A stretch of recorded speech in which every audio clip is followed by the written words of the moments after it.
Everybody ready? Yes, sir. Okay, I call to order the Rolesville Board of Commissioners regular meeting. This is May 7th, 2024. Appreciate it. Thanks everybody for attendance. We got a good number of people here tonight and several things on the agenda. We're going to start off, as always, with the Pledge of Allegiance and the invocation, and I think Commissioner Austin is going to do that for us. So remain standing for that, if you don't mind. Thank you. Pledge allegiance to the flag of the United States of America and to the republic for which it stands, one nation, under God, indivisible, with liberty and justice for all. Our head bowed, please. Our Father, who art in heaven, thank you for this day, Lord, that you have given us. Thank you for keeping us safe and giving us traveling mercies to be at tonight's meeting. As we have our town hall meeting tonight, Lord, I ask you to give us all wisdom and discernment as we hear all the presentations and all those who wish to speak. Ask for your guidance and as decisions are being made tonight, Lord. It is in your Son, Jesus' name, that we all pray and say, amen. Amen. Thank you, Commissioner. Appreciate that. Okay, all right. We're going to get started here tonight with a few proclamations. The first one is really special in many ways, but it's Appreciation Week for the police, and I think Commissioner Long, which is our liaison for public safety, will read that one. So if you don't mind, Commissioner Long, if you would. Thank you, Mayor. To everyone and to my esteemed colleagues and to the community of Rolesville. This proclamation of National Police Appreciation Week, whereas in 1963, Congress and the President of the United States have designated May 15th as Peace Officers Memorial Day, and the week in which May 15th falls as National Police Week.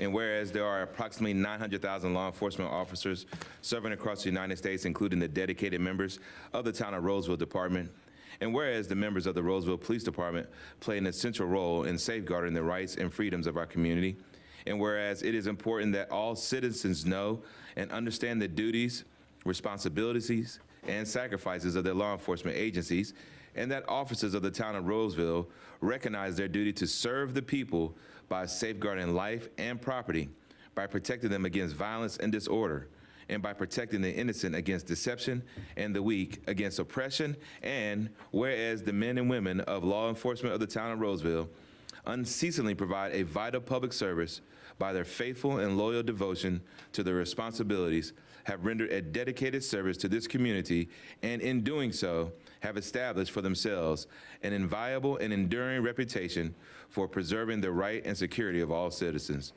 Now, therefore, the Town of Rolesville Board of Commissioners proclaims the week of May 11th through May 17th, 2024 as Police Week, and call upon all citizens of Rolesville and upon all patriotic, civic, and educational organizations to observe May 15th, 2024 as Peace Officers Memorial Day, in which people may join in commemorating law enforcement officers past and present who have made the ultimate sacrifice and service to their community or have become disabled in the performance of this duty.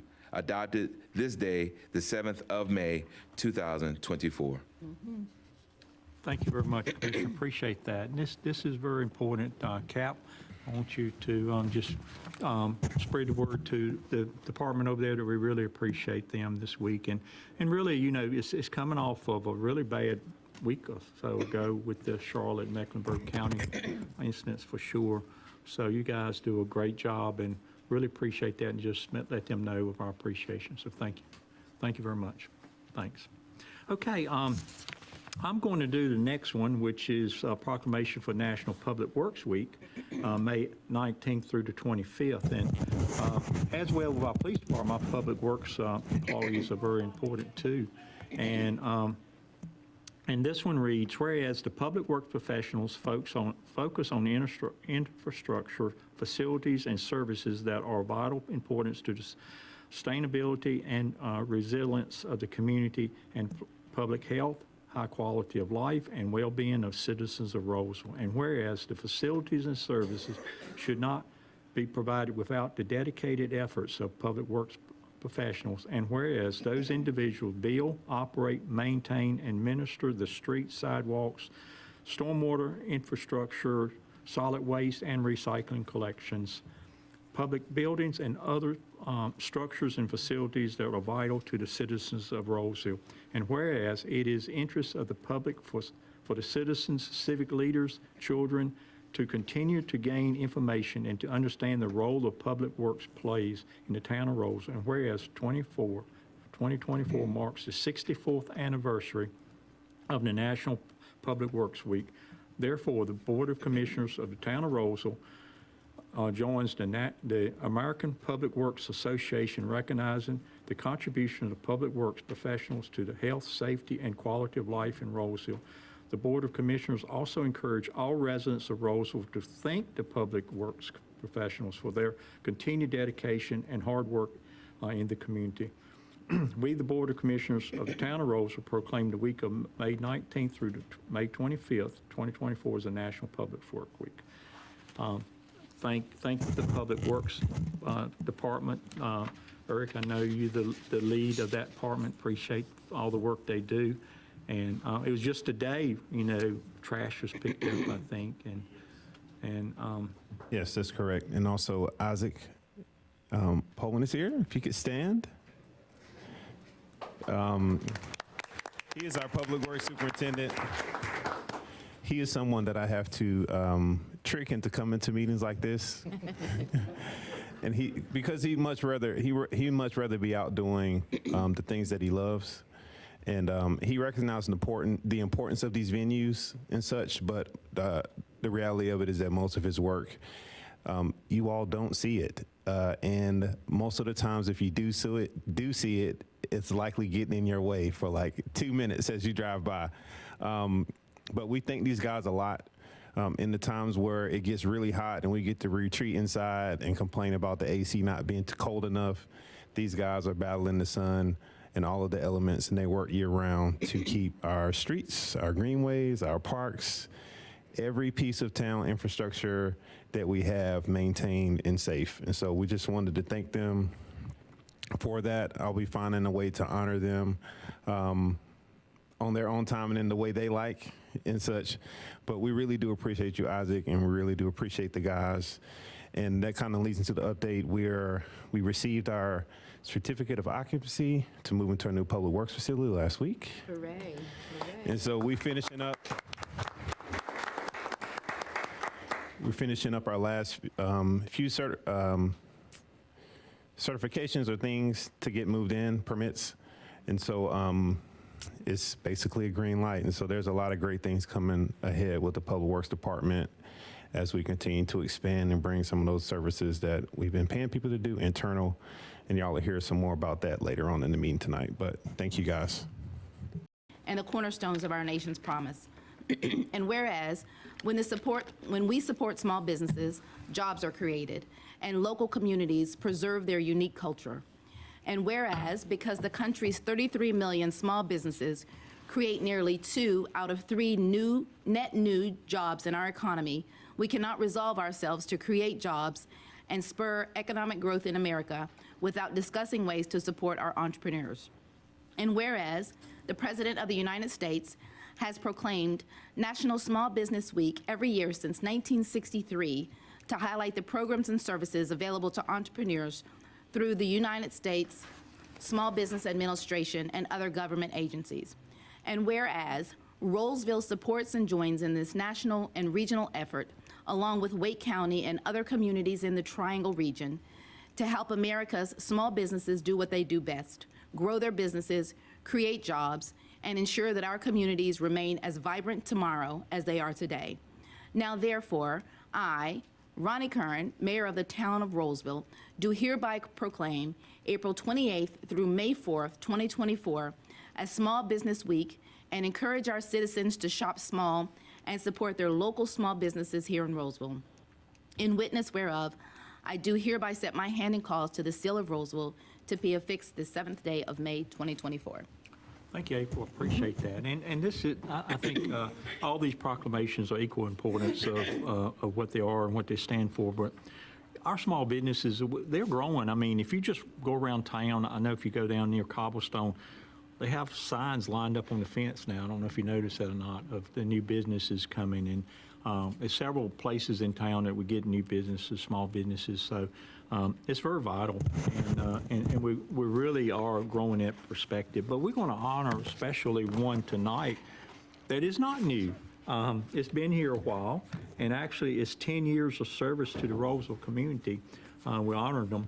And this is the Rolesville Ace Hardware, and they'll be celebrating their 10th anniversary in 2024. And the owners, Paul and Brooke Owens, they could be here tonight. If some of you may know, I think they live up near Car Lake up there. But they did want their managers to come out, a couple of their managers. So Arlene Good and Craig Allen, are both of you here? We're here. All right. So we want you to come up, and April and I are going to give you this certificate. And just let you know we appreciate it.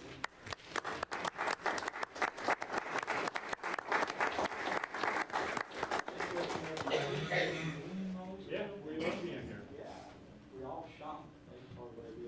Thank you. Yeah. Thank you very much. She's the one that does it all. So yeah. I just come to work. Yeah, well, y'all do a good job. Anything you want to say? Sure. All right. Step like this so we can get all recorded for you. So, here I am.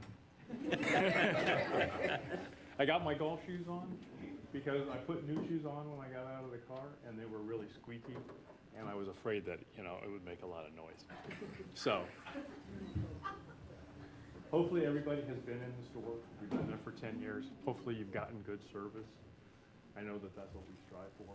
Unfortunately, Paul and Brooke had family arrangements before they knew about this, but we are very excited that we were able to come and see all you people, and we would love to see you in the store. That's what we want to do.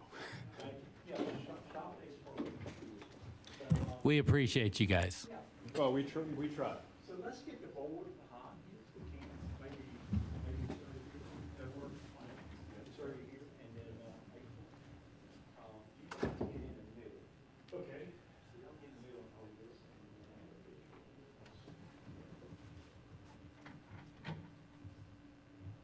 You.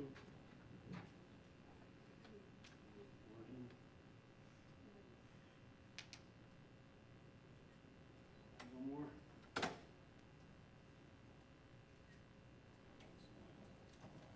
Thank you so much. Appreciate it.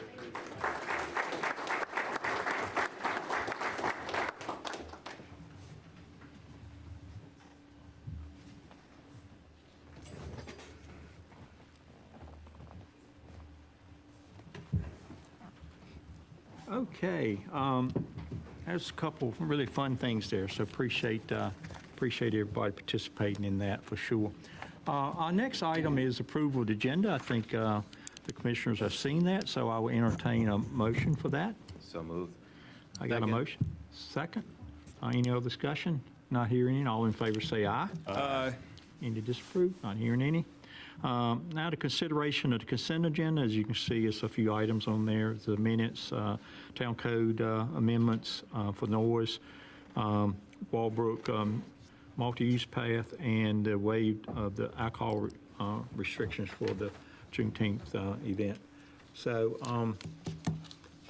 I will enter either, if any commission want to pull one of these to discuss separately, we can, or I will entertain a motion to approve the I do have one edit, and so it's just brought to my attention that 6C, the Walbrook multi-use path encroachment agreement, did not make it into the agenda packet, so you have not seen that. And so I'll be pulling that and moving that to our next business meeting, which will be the first week of next month, and it'll return to the consent agenda, and it'll give you all an opportunity to review that in detail. Okay, thank you. Appreciate that, Eric. So items 6A, 6B, and 6, actually it says C there, but D, the Juneteenth event. Any other discussion on that? If not, I entertain a motion. So move. Second. And I got a motion, a second. Any other discussion? Not all in favor, say aye. Aye. Any disapprove? Not hearing any. Okay, next item is the public is invited to be heard. We got a lot of public here tonight, so anybody signed up, Robin? Was anybody up there that signed up?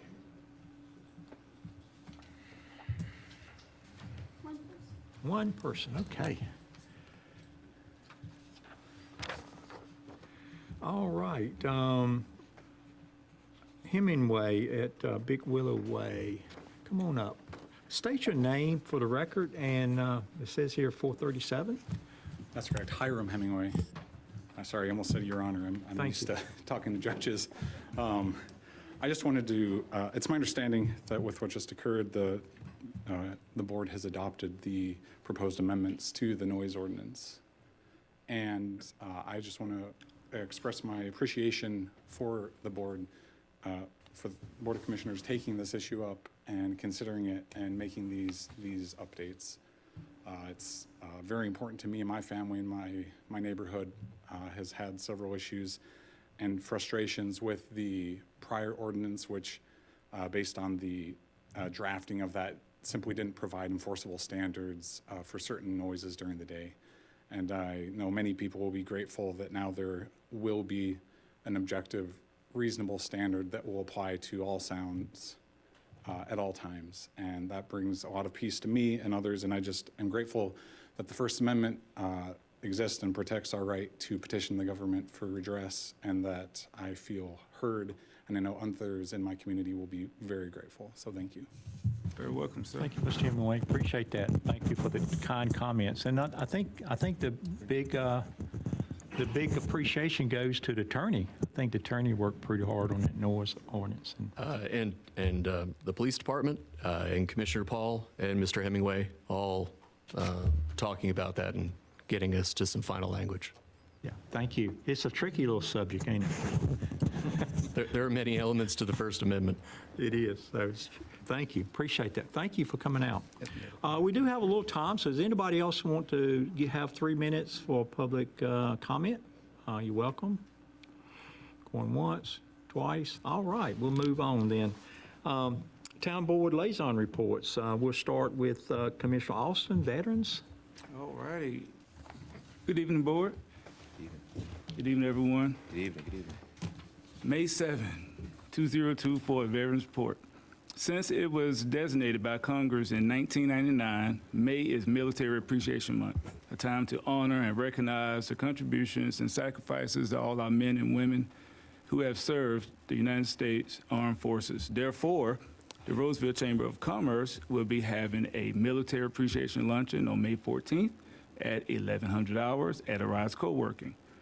Also, Armed Forces Day is May 18th, as well as there will be a Veterans Breakfast on May 20th at 0800 hours located in the Family Diner at 1213 Goshen Street in Oxford, North Carolina 27565. This event is sponsored by the Old Vineyard, the Holly Hill Hospital, the Brian Marr Hospital, and the Joel Fund. Coffee with a Veteran meets every third Saturday each month at Arise Co-working Space. The date for this month would be 18 May. It is open to all veterans, veteran spouses, caregivers, as well as active duty military personnel. The Veteran Fellowship Breakfast meets the last Wednesday of each month at 0900 hours in IHOP and Nightdale. The next breakfast will be on 2 May. You can contact Master and Retired Jerry Mantnum at jerrymantnum07@yahoo.com, and as well as this information will be in our news blast as well as our updated website under Veteran Resources. Memorial Day, Monday, May 27 is Memorial Day. So it's good to see all my veterans here. Hope to see you at this event as well. Originally called Decoration Day, it was formalized by a Memorial Day order issued by the Grand Army of the Republic Commander-in-Chief John A. Logan in 1868. Many Americans observe Memorial Day by visiting cemeteries or memorial, holding gatherings, and participating in parades. In the lovely town of Rolesville, we will be having our Memorial Mile. Join the Garden Club of America and the Rolesville Parks and Rec Department on May 27 in front of Town Hall at 1100 hours. If you order T-shirts, please be present at 10:30. Memorial signs will be made to display along Main Street to remember all the brave men and women who gave the ultimate sacrifice to our country. And my last update is, as you already know, I've been working on several projects that I strongly believe will benefit the town of Rolesville. There are the new Veterans Memorial at our new town campus in several years to come, a Navy/Air Force/Coast Guard recruiting office, a much-needed medical facility, as well as a veteran center and a junior ROTC program. It gives me great honor and joy to announce that Rolesville High School has been approved for the Navy National Defense Cadet Corps. They will be receiving their letter of approval later this week to start their process, and the kids are happy.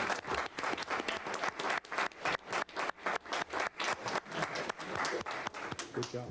So there's good work that's been done, but there's more work that needs to be finished, and it's going to take a team effort to make it happen and to make the vision for our town happen. So thank you all. Thank you, sir. Commissioner. Appreciate it. Good report. Really good report. Thank you. Commissioner Long, Public Safety. Thank you, Mr. Mayor, colleagues, fellow commissioners, again, citizens of Rolesville. It is my pleasure to give you the public safety update for this month. First of all, I'd like to start with the fire department. The fire department has recently received a grant from Wake Electric Operations.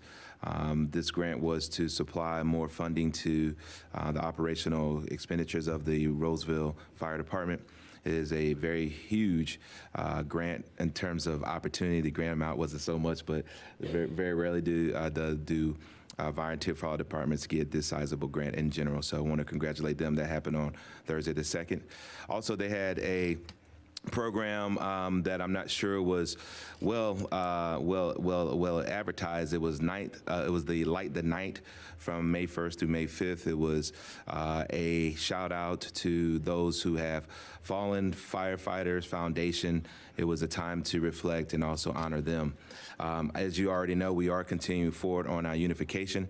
Things are moving in the right direction. I must say that the fire department has been very appreciative of interim town manager Eric March's input, as well as your partnership, Mayor Kern.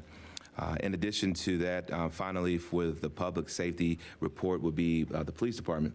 The police department has a couple of events that I like to make sure that we are in the know about. First is going to be coming up in June will be the Camp Kids, KIDS, Kindness, Integrity, Decision, Duty, and Service. It's a free week-long summer camp for middle school students. This camp teaches and participants about substance abuse prevention, anti-bullying, decision-making, and more through a mix of fun and educational activities and speakers. The application period opens April 15th for a limited number of campers, middle school students again, and junior counselors, high school students. The application is located on our website, and the dates are going to be June 24th through 28th. Also in the month of May, we have had a bicycle rodeo that was May 4th, and that was at Thales. I'm sure that that went well in terms of as far as support. But more than anything, our officers want to ensure that we have a bicycle helmet safety program May through September. So if you're riding a bike and you're not wearing a hat or a helmet, you can get a citation. So beware, but more than anything, it's about teaching safety to our kids. So be unaware that they will be paying more attention from May to September for juveniles who are operating bicycles in the streets without any helmets. To my team, that's my update for the day. Thank you, sir. Thank you. Good update. Appreciate that, Commissioner. Commissioner Paul, Senior Citizen. Thank you, Mr. Mayor. Good evening, everyone. First, I'd like to say I believe our seniors should be appreciated every day. They're of vital importance to all of us. So with that being said, the Senior Network is an organization, nonprofit here in Rolesville, runs by 3 senior sisters. They're hosting a charity golf tournament Thursday, September 12th at Heritage Golf Course to raise the money to purchase a passenger van, because they provide free transportation to seniors in need. This will help them provide more transportation for more seniors. For more information, visit theseniornetwork.org. Senior Network also is hosting a volunteer meeting this Thursday, May 9th at 10 a.m. at the Chamber of Commerce office. Later in the afternoon at 3 p.m., they're hosting a Sharing with Seniors event at Rolesville Baptist Church. On Monday, May 13th, they're hosting a bunco at the Community Center here in Town Hall at 5 p.m. And their third annual talent show is Friday, May 24th from 5 to 7 p.m. at the Renaissance in Wake Forest. My understanding is that the last 2 years has been sold out, so if you want to go, get your tickets. We're getting ours tonight.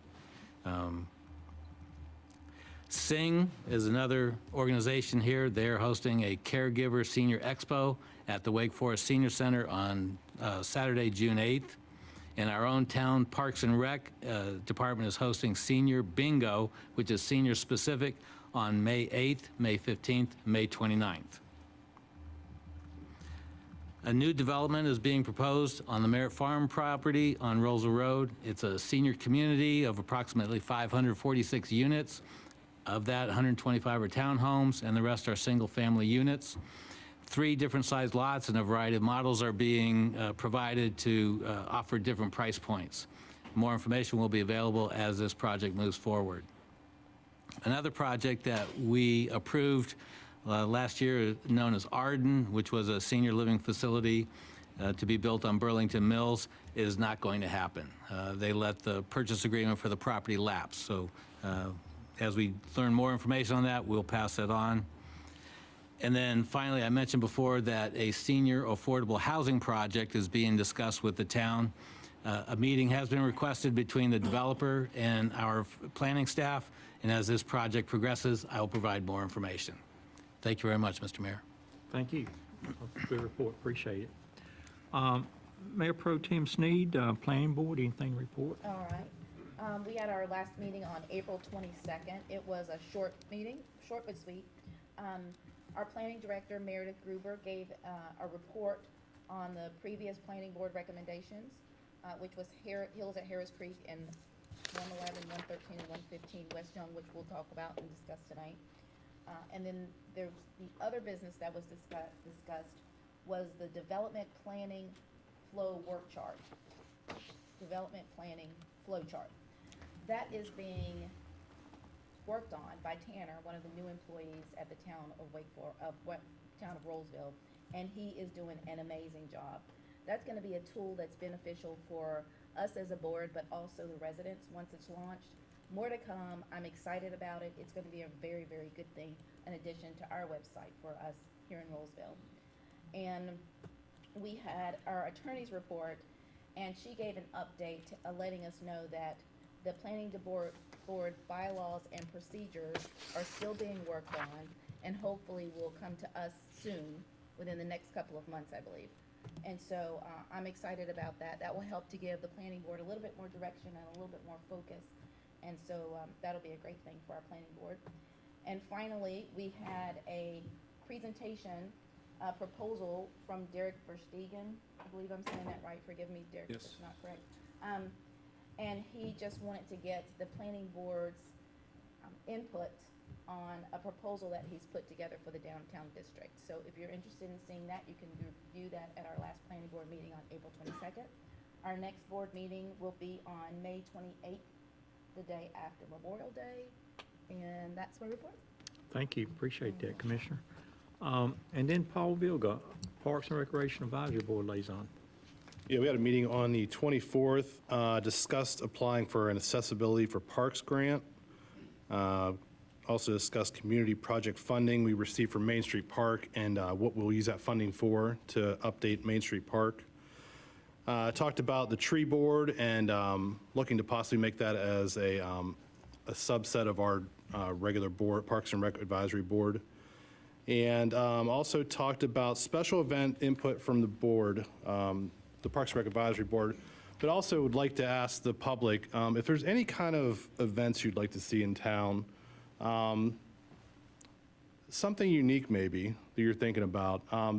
Please get a hold of the town Parks and Rec group or just email me directly And just let us know. We're trying to do some things that we want to make Rolesville a little bit unique when we have events and stuff, and just like the public's input on that. So anything you can think of, just please let us know. That's all I have. You guys have a lot going on, so thanks. Appreciate the report, keeping us informed. Thanks a lot. Communications from town staff. So I think we got a Parks and Recreation report tonight.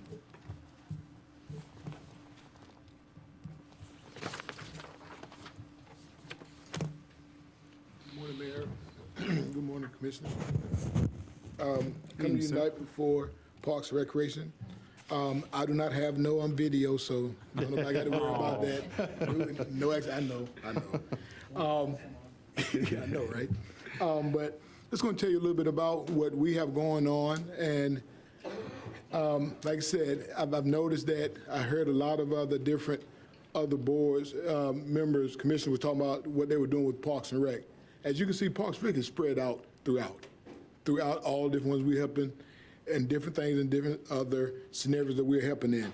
I'm going to talk about athletics. Right now, we currently got baseball, softball, t-ball, soccer's going Monday through Friday. As y'all know, in this time of year, the weather gets you, and we have rainouts, and so that kind of puts a spill on us because we have to work with other municipalities with some of our games, and also puts a bind on our public works staff. I must give them credit. They always make sure our fields are ready. With that, we got all that going on. As far as our cultural events, we are starting to do a lot more with our senior population. Currently, right now, we got chair yoga coming out.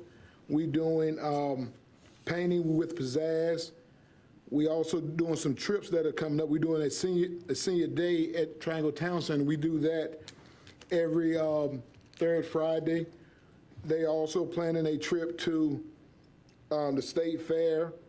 We're looking at going to the International Festival in 2024. We're looking at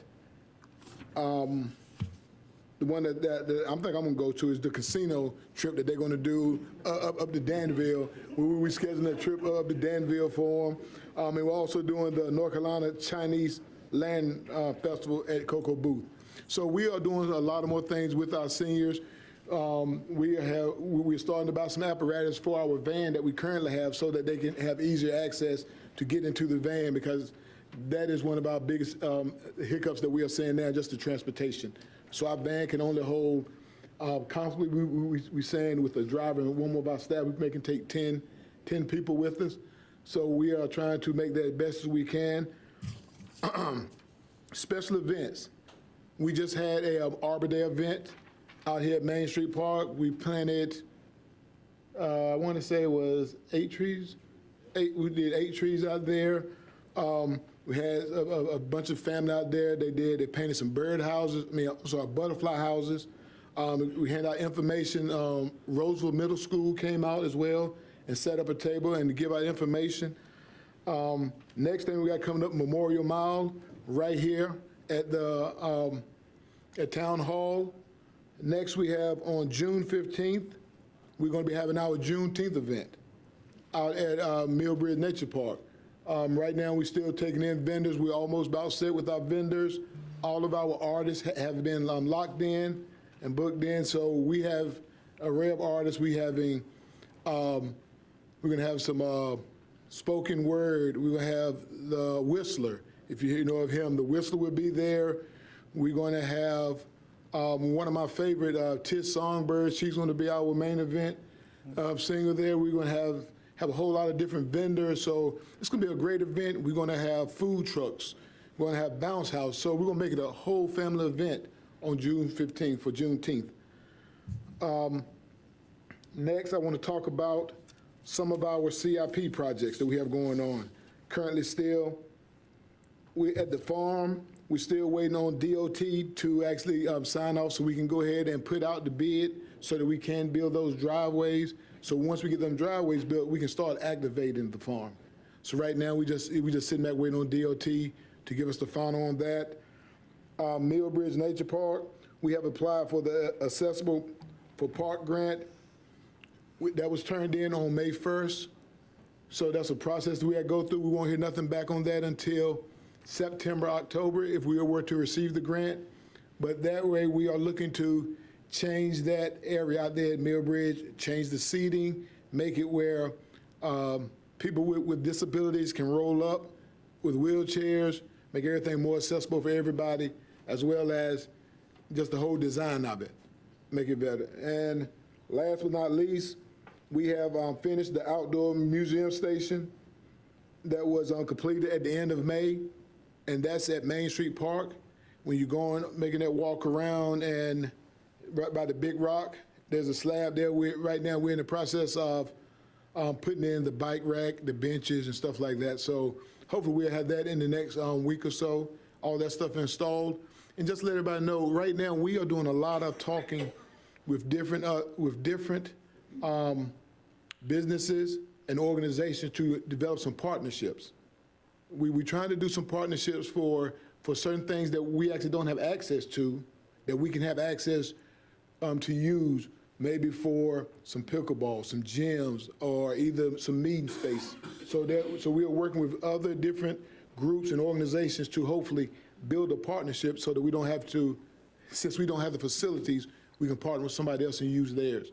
So that's where we're at right now, doing a lot of that. So Parks and Recreation is moving fast, and it's something changing every day with us, but we still just chugging on along. Have any questions? Thank you, June. Any questions from the board? June, one question, sir. Yes, sir. Inside the packet, it's talk about the alcohol beverages. Yes, sir. Just have a question, because the Juneteenth event is something that's going to start this year and continue, correct? Correct. Yes, sir. Is it possible that we could take out for the year '24, and that way that this is a document? I'll speak on that.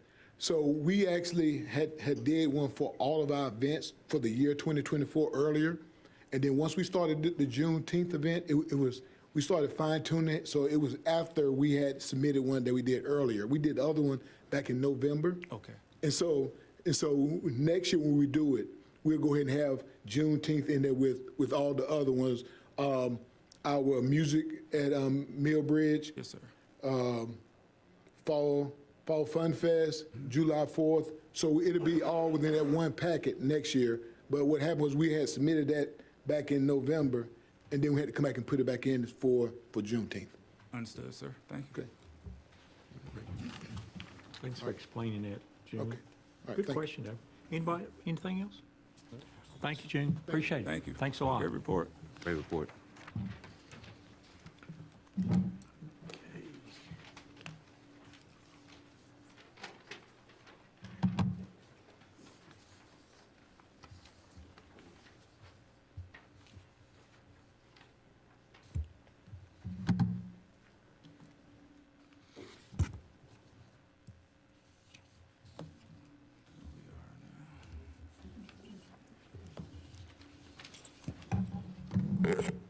Robin, anybody on the sign-up sheet up there for this particular one while you're up?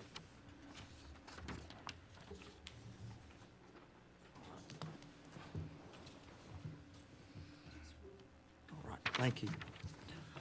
Okay, next item is a couple of hearings we have. The first one is a legislative hearing for the annexation, ANX 2401, and the rezoning, REZ 2402, Hills of Harris Creek. So I will go ahead and open the public hearing, and I will take a report from staff. Looks like Meredith, you're up and ready to go, so floor is yours. Thank you. Good evening, Mayor and Commissioners. For your consideration are a rezoning application and an annexation petition for Hills at Harris Creek. The subject property is about 116 acres located on the northern side of Mitchell Mill Road between Jonesville Road and Manley Farm Road. The applicant is requesting to change the zoning from Wake County Residential 30 to Rolesville's Residential Medium Conditional Zoning District. And I'm imagining this site may look familiar to you. Back in 2022, the applicant submitted a rezoning application for the same property. With that application were 320 residential lots, a combination of single-family detached and townhomes, plus 150,000 square feet of commercial space. In 2023, the applicant revised the application, got a new case number, REZ 2303. That application included 270 residential lots, a combination of single-family detached and townhomes, plus a 2-acre commercial component. That application was denied in November of 2023 by the town board. So the applicant listened to what you had to say and came back with a new application, REZ 2402. And this current application we're looking at this evening is for 225 single-family detached lots. Included, in addition to a concept site plan with those 225 maximum single-family detached lots, the conditions of approval offer a donation to affordable housing, to the Homes for Heroes or a similar organization, pollinator plantings, recreational amenities along with the timing associated with those amenities, a crawl space or stone wall foundation on each home at a minimum height of 18 inches, and a minimum dwelling size of 2,000 square feet. Another condition describes the driveway access to neighboring properties. There is a shared use path greenway connection as well as a greenway easement. And the applicant will go over all of these during their presentation as well. As per Rolesville's comprehensive plan, the future land use map designates the subject property. Let's see if I can get my mouse to orient us on this one. So down here, this is Mitchell Mill Road where my cursor is. So the property is sort of in the middle of the medium-density residential area. I'm sure you all remember medium-density residential, as per our land use plan, is predominantly single-family detached housing with some other housing types included, and the typical density is 3 to 5 units per acre. As per Rolesville's community transportation plan, the golden dash line you see through the site is a proposed collector connection, and the applicant does show this connection in their concept site plan. And the greenway and side path network is illustrated on this slide, and there is a greenway shown on the south side of Harris Creek. And one of the conditions the applicant is offering is a greenway easement as well as a connection to this easement. So this rezoning request is consistent with the town's comprehensive plan because the residential medium zoning district that the applicant is requesting does align with both the single-family detached housing type as well as the medium-density land use category as per our comprehensive plan. And the circulation network, both vehicular and the greenway and side path network, all of that is in harmony with our other plans and policies. Traffic impact analysis was performed by DRMP, as I like to call them, the consulting firm formerly known as Ramey Kemp. And that was performed on behalf of the town. And with us this evening is Sean Brennan, traffic engineer who worked on that study, if you all have any questions for him. The original traffic study was sealed, I believe, in 2022. And DRMP did an update to that traffic study that was sealed in February of this year to account for the reduction in the housing units the applicant is requesting, as well as the elimination of the commercial floor space. So as the current application is with the max 225 single-family detached residential lots, the cumulative daily trips are just under 2,100, and that is less than what was studied before, and the traffic improvements have remained the same, and the applicant is committed to those traffic improvements due to the requirement in our land development ordinance. The planning board recommended approval of the rezoning application 3-2. The board members had questions and discussion about getting in and out of the subdivision. They wanted some more information about the greenway, and that has been worked on since the planning board meeting with the updated conditions. And they also had questions about how maintenance works within the Duke power line easement. Staff recommends approval of this rezoning request based on consistency with Rolesville's plan, and also believe it's worth noting the applicant's efforts to come back to you with a revised application that's more in line with the board's current policy direction on where or where not to have townhomes. So this time, if you have any questions, I am happy to answer those, and if not, I will pull up the applicant's presentation. Yeah, thank you, Meredith. Any questions for staff before, she said, any questions, board? Doesn't appear to be it. Okay. Thank you, Meredith. you. Appreciate it. Thank you, Meredith. So you'd like this? Yeah, I think this Ask them to turn the volume up. Some of us are old. Oh, I'm old too. Well, I could barely hear anything you were talking. Everything's going that way. And this is really affecting us. And that's why I'm here. So I'd just like to hear it a little bit better. Would you like a copy of my report to hold on to with all the information? I think I've already got one, but I was just looking at the numbers. They don't add up either. So I want to see what's going on. Good evening, everyone. My name is Jason Pfister. I'm the Vice President of Operations for Ellis Developments Group. Thank you guys for having us again. I wanted to just highlight a couple things. This is obviously the new plan. I wanted to kind of highlight a few differences from the last case. First and foremost, obviously the commercial and the townhomes are gone. We heard you loud and clear, so we've adjusted our proposal. It drops the total number of units from 267 down to 225. That still puts the density at a little less than 2 per acre, which is, given the challenges of this site with the amount of wetlands and that Duke Power easement, that's really kind of the highest density within the RMCZ that we could kind of fit logistically on the site. That being said, even though there's significantly less units, all of the traffic improvements from the prior case and prior recommendations are the same. We'll still be committed to all of those. One thing we were able to do, if you see, I don't have a laser pointer, but the green square directly in the middle by the yellow path, that's now the amenity center. In the previous version, that was up closer to Mitchell Mill Road. What we've done is able to bring that to the middle of the project and centralize it, and then integrate it with the greenway. One thing I did want to clarify, so the red line is the public greenway. That is going to be a dedicated greenway that is just like every other greenway in town. The yellow L shape, that is going to be a 10-foot asphalt path, so the look and feel will be the exact same. It will integrate into the greenway. However, the town's greenway ordinance requires certain things like benches and trash cans and things every so many feet. We can't do that within the Duke Power easement, so it's basically just going to be the greenway without those required amenities for that section. But it will look and feel, you won't be able to really tell a difference, once it's constructed. But I did want to explain clarify that. One thing we're also able to do, even though in the RMCZ zoning district, the minimum square footage for a lot is 7,500. We've conditioned it to a minimum at 8,000. So it will be a little bit bigger than what is required.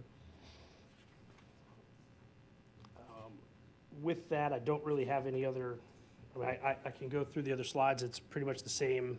We try to maintain as consistent as the prior version. We have been in touch with Duke.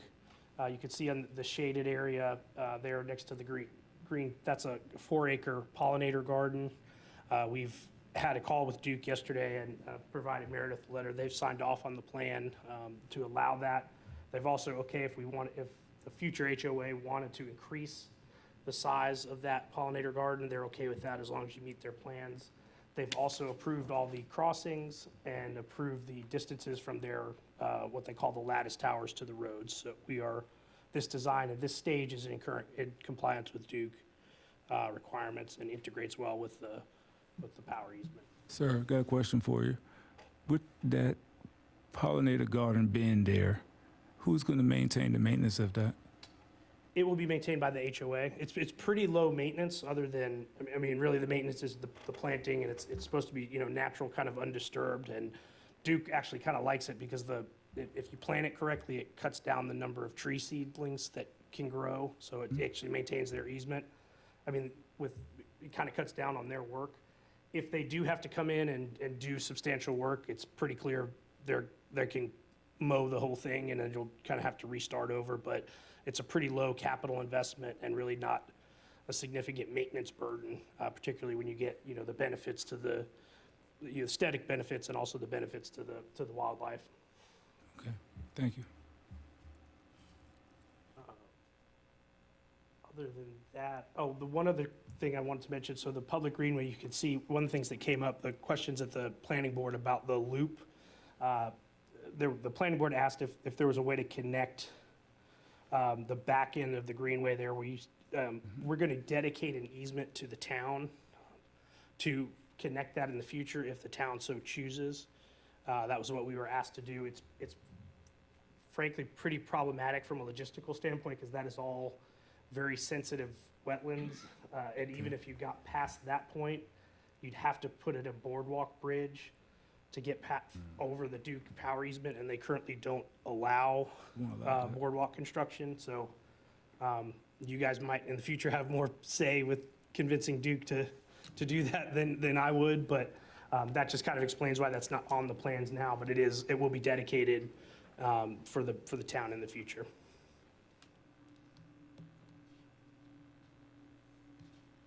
And other than that, I appreciate everybody's time. I know we've worked quite a bit over the last couple months to kind of refine this. And, we hope it's in line with what's consistent with that area, and we're looking forward to developing the project. Okay, so board, any questions for the applicant? Follow-up question? Okay, thank you. Appreciate that. All right, now I will call any comments from the public in favor or any comments from the public opposed, either one. Any comments from who, the public? Yeah, I do have one sign up. Yes. So, but I was gonna see if anybody else want to speak. If not, then, what is it, Lenore Beatty? Is that you? Come on up. State your name and address for the record. 3737 Manley Farm Road. My name is Steve LaFrancois.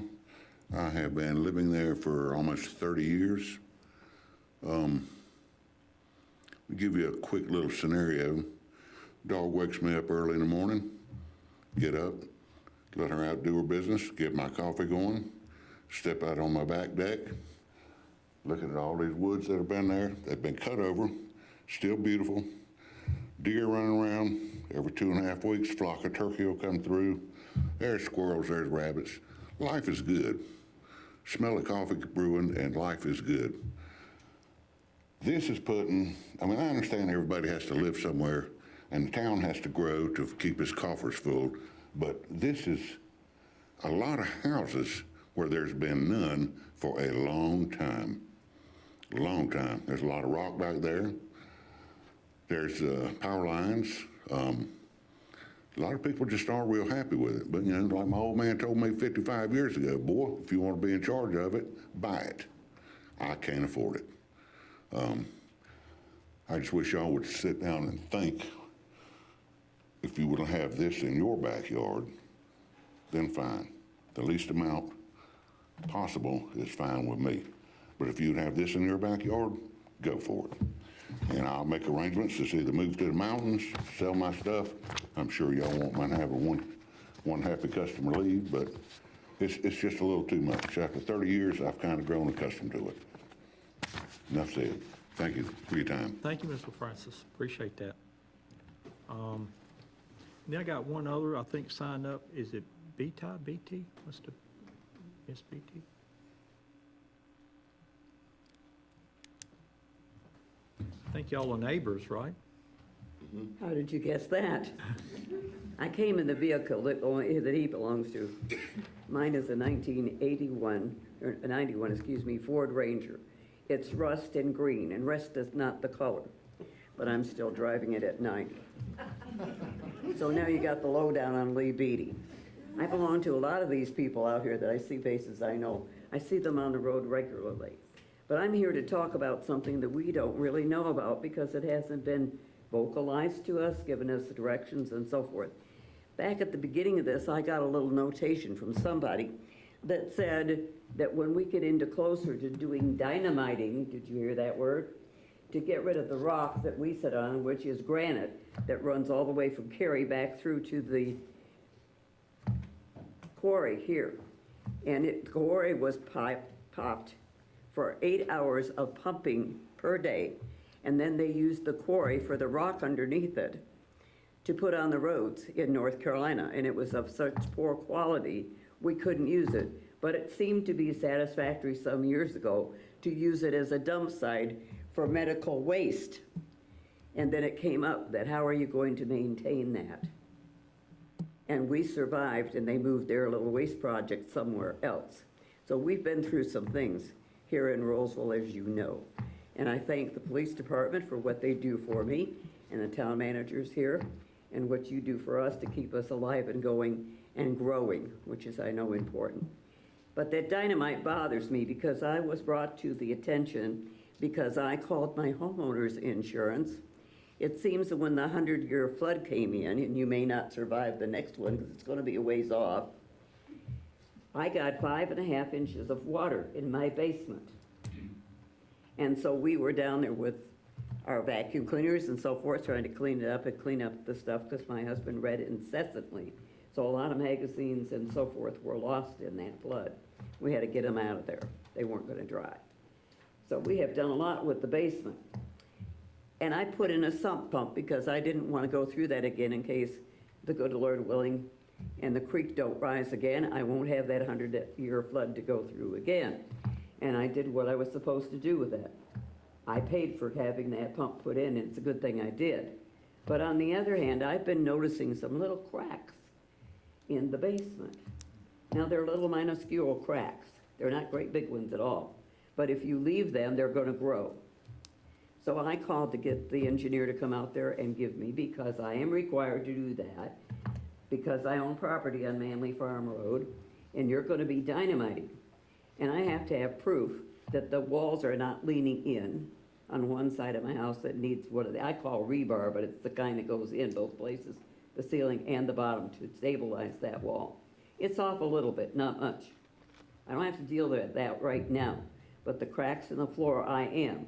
And if you dynamite, I have to prove that that house was in good shape before you dynamite it. If you cause any problem, I don't know where that money is going to be reimbursed to me, or if there's another out to get this accomplished without me having to spend a lot of my money to get this done, because I'm already paying for an engineer, and they don't come cheap. The second thing is we have wells that go down 220 feet. Mine goes 225.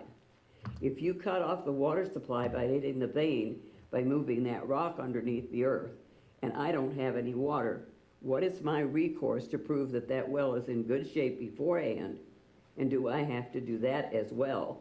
And where am I going to be reimbursed if you folks have to give me a new well? Because the dynamite didn't work like it should. It destroyed things rather than building them, which is what we're trying to get through the building today. The third thing is the confiscation of property. On the very front of the road, because we have about 4 or 5 subdivisions, and some of them are bigger than this one is. This one goes 115 acres, .44, according to the stuff that I got the other day, because I've been working on this. So it's a little bit more extensively when you put it like that rather than saying 220 family homes. So what happens with that? How do they get reimbursed if they are confiscating the property at the front to allow for the traffic jam we're going to create with that little thing that comes down there called Fix-It Shop Road? And we're all familiar with the traffic in the first thing in the morning on Mitchell's Mill Road. It's going to be impacted with 4 new subdivisions going in there, at least a minimum of 220 units each. So I don't think just putting a little bike stripe in there is going to do a whole lot for helping that traffic in the morning. That's number one. Number two, how will we get paid back for that if it is confiscated? Between Mike LaFrancois, he lives on one side and Steve lives on the other side of me. So I'm in French country out there. But at any rate, there's a piece at the end of that property that belongs to Mike and me. And we own that piece of property that is an old logging road. And what's going to happen if you decide to use that as a cut-through into this subdivision, because that has been talked about a little bit in the past. So I don't know where we are going to go for the help that we need as landowners and neighbors to this subdivision. And that is my question. All right, thank you, appreciate that. Thanks. Okay, before I'll get attorney to respond to some of those questions, if you don't mind. Dave. I know especially around the well question and the blasting question, maybe a response around that. And anybody else have any comments to make? For, I'm doing for or oppose, either one. Okay, good, thank you. So Dave, would you respond to those couple questions, if you don't mind? Sure. Much clearer on the question regarding blasting and potential damage from blasting. So in North Carolina, blasting is regulated at the state and at the county level. We have county ordinances as well as state requirements. Those who engage in blasting activities are liable for the damages that they cause. So not only do you have to use a licensed company for that work, they have to first receive a permit to do that work. Notices do go out under those permits, so folks will know when that is happening. And there is an inspection requirement, I don't know the distance, that is made by the operator before and after they do the work. Does that cover that piece of it? The town does not regulate blasting activity. That's not something that we have in our staffing. The other question sounded as though it related to potentially the taking of right-of-way. That's a private issue that's going to arise from the needs of the traffic impact analysis. It may be that the developer does need to acquire additional right-of-way, and that likely would be a private situation. However, NCDOT does sometimes get involved with that with eminent domain because that is a public road there, and the improvements to it are of public interest. Finally, I don't know, does anyone know the status of the Manley Farm? I don't know whether that is a public or a private road. Private, I think. If that's a private road, then the public doesn't have any role in that, and it's privately maintained. It's not part of the NC State or Rolesville's network, so that is a entirely private affair. What about the well? And The well would fall under the blasting requirement, as I understood your question. That's a blasting inspection question? Who does that inspection have to go to, because I'm paying for one? Wake County? Can we have addresses? I don't have them, but I'd be happy to find you those ordinances. We Sure. appreciate that. I think, Have them. It's kind of nice to know who you holler to for help. So in other words, we have to start now shelling out money to get prepared for this? It's gonna cost us money? Yes. Is that what I'm hearing? I'm happy to engage with you on this after, but I did not say that. I told you that this is regulated at the state and at the county level, but not at the town level. Trying to make sure the cart and the horse are in going in the correct direction. The liability is with the person who engages in the blasting. That is not the town. So we still don't know from whence the money will come. If there is something that has breached that we have done everything we can to take care of. So we don't know where to go to find. The liability, the money, Money available if I don't have a. the liability, the money would come from those who engage in blasting. okay, all right, well, I don't think we'll get all the answers for that tonight, but I want both of you guys stay in tune with the attorney. He's more than welcome to answer any questions you guys have. So if this thing gets approved tonight, we'll follow up with you and get you information that you need. So appreciate that. Since we don't have any more comments, first of all, I'll turn it back over to the applicant. Do you have any rebuttal, anything you I want want? to clarify a couple of things. So there, right now, all of our improvements are, all the required improvements, the TIA, are within the designated right-of-way. We actually have enough room to, you can see here, this is our entrance, this is Manley Farm Road here. We actually have enough room in the right-of-way. What we're going to do, it's not required, but we're just doing this as a courtesy to be a good neighbor to the folks on Manley Farm Road. We're actually going to expand the pavement and give them kind of a little ramp to take a right turn out, so you're not right on kind of a I don't know what the traffic engineer would call it, but a little kind of entrance ramp, if you will, to kind of make that transition a little bit better. Would that be in writing inside the Yeah.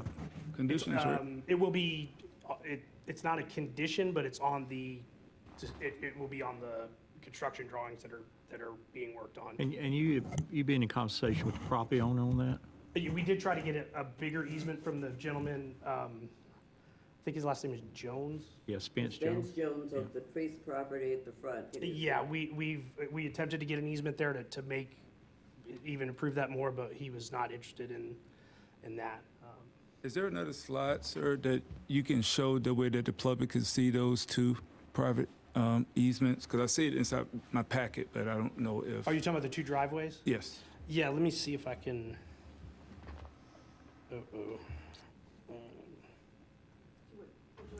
You were talking about it, but everybody looking at the screen looking for it, so Yeah, let me, yeah, sorry. everything's a little easier. It is this from here. Here you go. Perfect.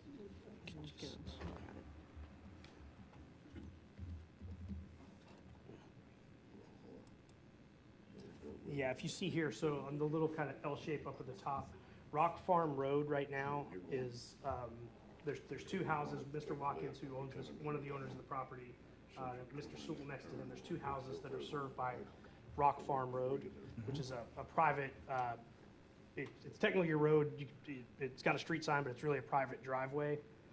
That is going to be too close to our main entrance that you see there. DOT will not allow those two connections to be that close together. So what we've done, we've worked out an arrangement with those two homeowners.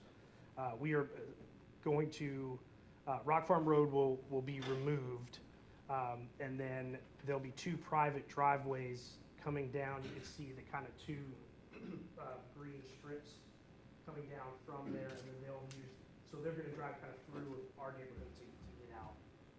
And that will be done, that'll be easements recorded, and we'll make sure that they, that road will be completely constructed before Rock Farm Road closes. And both those homeowners are okay with that? Yeah, Mr. Watkins is obviously, he's one of the sellers. He's going to be living there. He's spoken at prior meetings. And then the gentleman next to us, we are putting a fence in kind of along the area, and they're actually, that road, they have some grading issues and stuff out there, so it's going to wind up being an improvement for them overall. So, and it will also help it. They're also like it because doing it that way allows us to put a landscape buffer there, so they're basically going to have tree lined and then two driveways, so it'll kind of give them a little bit more privacy. Okay, thank you. Any other questions for the applicant? Mayor, Yes. Mr. Pfister, on the concept plan, does it show the improvements, excuse me, does it show the improvement at the terminus of Manley Farm Road? Is that shown on the concept plan? It is, I honestly, I don't know, Mr. Deal, I can't tell from the drawing. It will be on the construction plans. If that's important to the board, I would recommend it. It's probably not a condition that requires a continuance, but I would recommend adding it as another condition as it's been offered, just to make sure it happens. Correct. Otherwise, we're just not up to the construction drawing stage. And that's the sort of thing that gets forgotten Yes, sir. until a member of the public comes forward a year later and says, you said this was going to happen. And if it pleases the board, I'm happy to work with Mr. Neal on some language and kind of, I really can't afford to have another continuance of and I don't know if it requires that, but we'd be happy to put, I'll consult with our engineers on the proper language and make sure. Perfect. Yeah. The improvements to the intersection of Manley Farm Road and Mitchell Mill Road. Come up and introduce yourself, if you would, and the company you work for. Sean Brennan with DRMP. I'm a professional engineer. And I was not following which improvement are we talking? I've got the. It's Yeah, labeled it's Alpha and not- Bravo. It's not in the traffic. It's not required. It's not required, no, it's just, we have the space to do it, and we think that would be, we've heard, from them about just traffic already, turning right out of there can be an issue, so we were trying to kind of help Are alleviate you talking that. about an acceleration lane? Yeah, Yeah, So- it's labeled Alpha and Bravo inside the packet. I'm sorry? It's labeled Alpha and Bravo inside the packet on page 42. do you have the? I don't. I just, yeah, Here you go. I can show it to you. No, this is the two, those are the two entrances I was just talking about. Yeah, he's talking about Manley, he's what- talking about Manley What Barn. we're talking about is where you see this green right here. Mm-hmm. We have enough room in the DOT right of way that we can essentially pave this area so that the folks coming out of Manley Farm Road have a little bit Of, it's not a straight right turn, they can have a little room to kind of accelerate. that's good. Yeah, it would be an acceleration. Acceleration lane, okay. Okay, That's what it's called. thank you. Any other questions? Language would be a commitment to construct to DOT standards a acceleration lane from Manley Farm to Mitchell Mill Road westbound Within the right of way. within the existing right-of-way. Okay, thank you, sir. Kind of what I heard. Okay. Thank you, sir. Well, I will call Meredith back and see if you got any wrap-up for the board.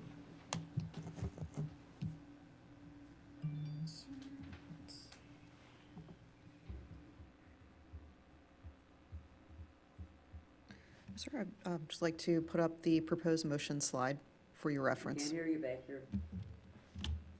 It's my Thank This you. is the proposed motion slide.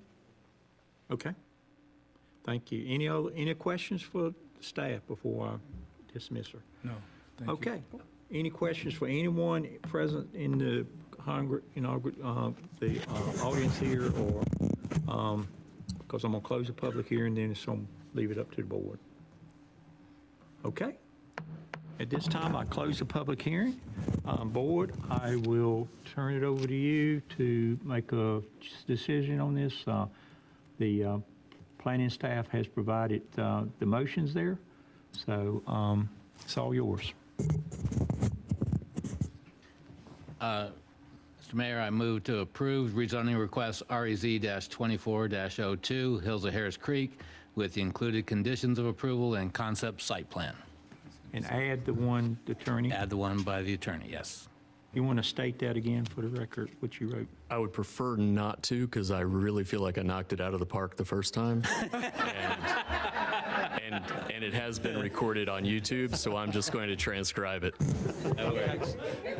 I will accept that answer. Thank you. So I have on the floor a motion to approve AZE 24-02 Harris, Hills of Harris Creek, including the conditions of approval and the concept plan, plus the additional motion as stated by the attorney a few minutes ago. Is there a second to that Second. motion? Second. Okay, so I got a motion second. Any other discussion? Not hearing it. All in favor say aye. Aye. Any opposed? No opposed. Thank you. Appreciate it. Motion carries. Thank you very much.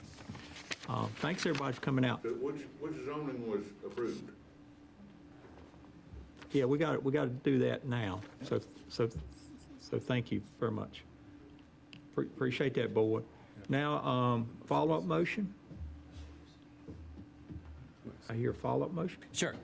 I move to approve the voluntary annexation petition received under GS 160A-31 for ANX-24-01 Hills of Harris Creek. Second. Okay. Is there a second to that? Second. Commissioner Alston. Yep. All in favor say aye. Aye. Any opposed? Not hearing any? And then we got to do the consistency statements. So. I don't think we did that, did we? No. Okay. Number two. Number two Yeah, there. yeah, that's- Somebody need to do number two. Continue reading. Might as well keep going. Yeah. Motion to adopt the plan consistency statement and statement of reasonableness for REZ-24-02. So I got a motion. Is there a second? I'll second. Okay, got a motion second. Any other discussion? Not hearing any. All in favor say aye. Aye. Any opposed? I'm not hearing any. Thank you. Motion is approved, so appreciate that. Thank you, board. Thank you for coming out. Appreciate that. And anybody have any follow-up questions, get with Eric or the attorney, and we'll try to answer all those. Now, the next item on the agenda is a legislative hearing. It's for rezoning of REZ 23-07. 111, 113, and 115 West Young Street. So with that, I'll see Michael's up. I will open the public hearing, and I will take a staff report. Michael? Yes, good evening. Please allow me one moment for my computer to connect. All right. Screen system. Great. I got a question, sir. Before we start, Dave, I have a question for you. This is one of my projects trying to bring to town a vet center. But I have no financial gain or anything with it, but I am a veteran as well. Do I need to excuse myself? Do you have a close familial, business, or associational relationship with the applicant? No, sir. Do you have a direct financial and substantial interest in the outcome of this case? No, sir. Then you're fine. You have to vote on it. Okay. Just want to be legally and morally correct. That's all. All right, thank you. All right. All right, you ready, Mike? Yes, good evening. Item 11B on the agenda is REZ 2302 for the properties located at 111, 113, 115 West Young Street. Property owner of these properties is Wesley and Roxy Wilkins. The applicant is the Joel Fund, and the applicant representative is the Longleaf Law Partners. Let's get the location. So again, this is 3 properties on the south side of West Young Street, just north of the Cobblestone property, a recent street view. As you can see, there are 3 single-family residences on the properties. The request is to change the zoning from the existing RL residential low density district to a general commercial conditional zoning district with 6 conditions of approval provided. A quick synopsis is a table of permitted and prohibited uses of the zoning of the uses that would otherwise be permitted in the general commercial district, a limit on the maximum numbers of the upper story residential units to 7, minimum and maximum numbers on the non-residential square footage for future tenants within any building or development there. A TIA commitment for the future, based on the future end users of the property. As it was submitted, there was no tangible development plan that could be tested through a TIA or traffic impact analysis. So that was waived at this time of rezoning and pushed to the time of site development plan in the future. When we do know those end users, then you could do the calculations and run those scenarios for traffic impacts. Then there are 2 commitments regarding the building that sits on 113 West Young Street. One is a demolition stay for 1 year post zoning approval, if that should be granted. And then the other are some building considerations for that, or considerations of how that building could be used or taken off the property or otherwise incorporated. And the applicant will go into more detail on those 2 items there, for sure. Looking at the town's future land use plan, this property is right about there. It's a very small property on the big map. It is actually designated as medium density residential, future land use category. Staff's review of the comprehensive plan and the overall analysis is that this rezoning request is consistent with the town's comprehensive plan, where it finds that non-residential or multifamily type uses are appropriate on land due to particular properties of their size, based on their size, orientation, frontage on a minor arterial roadway, which is West Young Street. Medium density residential land use does support multifamily in some particular locations and non-residential uses as serving of a residential neighborhood. And again, given this proximate location on the edge of the Cobblestone development fronting on a minor arterial roadway, non-residential or multifamily uses are more appropriate.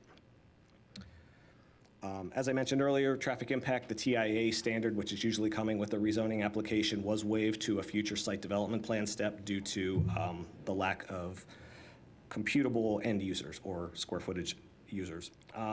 That is mentioned in the staff memo and then in condition 4 about pushing that off to a certain benchmark of development. The applicant is present here this evening, and they do plan to do a presentation. And then we have the slide with the 3 motions that would be related here. Approval or denial of the rezoning, adoption of a plan consistency statement, or then an option to consider pushing this to a future meeting. So with that, I'll turn it over to the applicant, unless there's any questions for staff at this time. Okay, thank you. I have a question. So I have a question. So the noted uses for the zoning that they would like, there's a funeral home in there, an industrial in there, and my question is, there's one more in there that I didn't seem to note, infrastructure.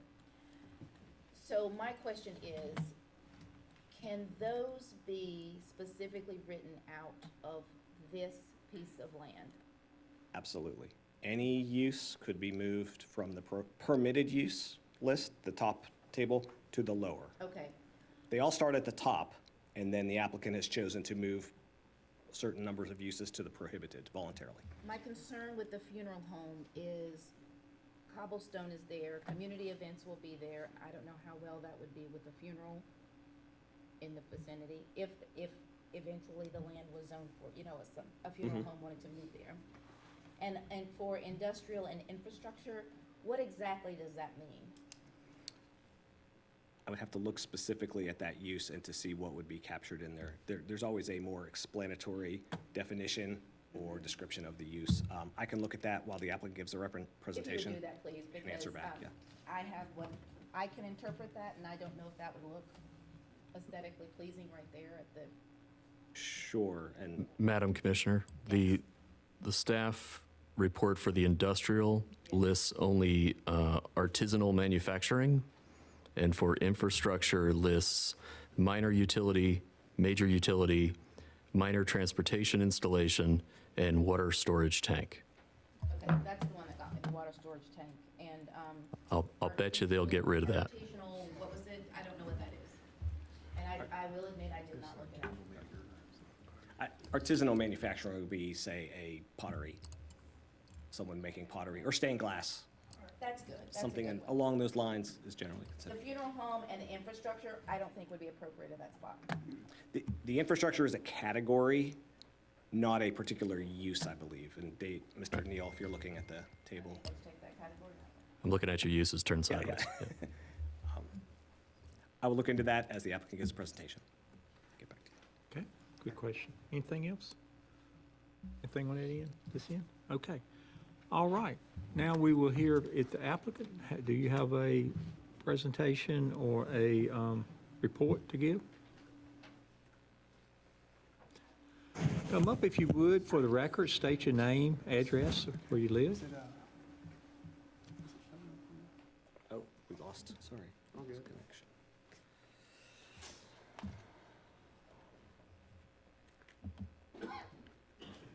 Check my screens.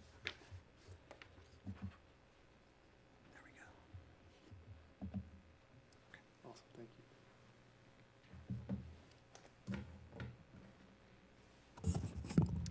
you. Good evening, Mayor Curran, members of the board. My name is Worth Mills with Longleaf Law Partners.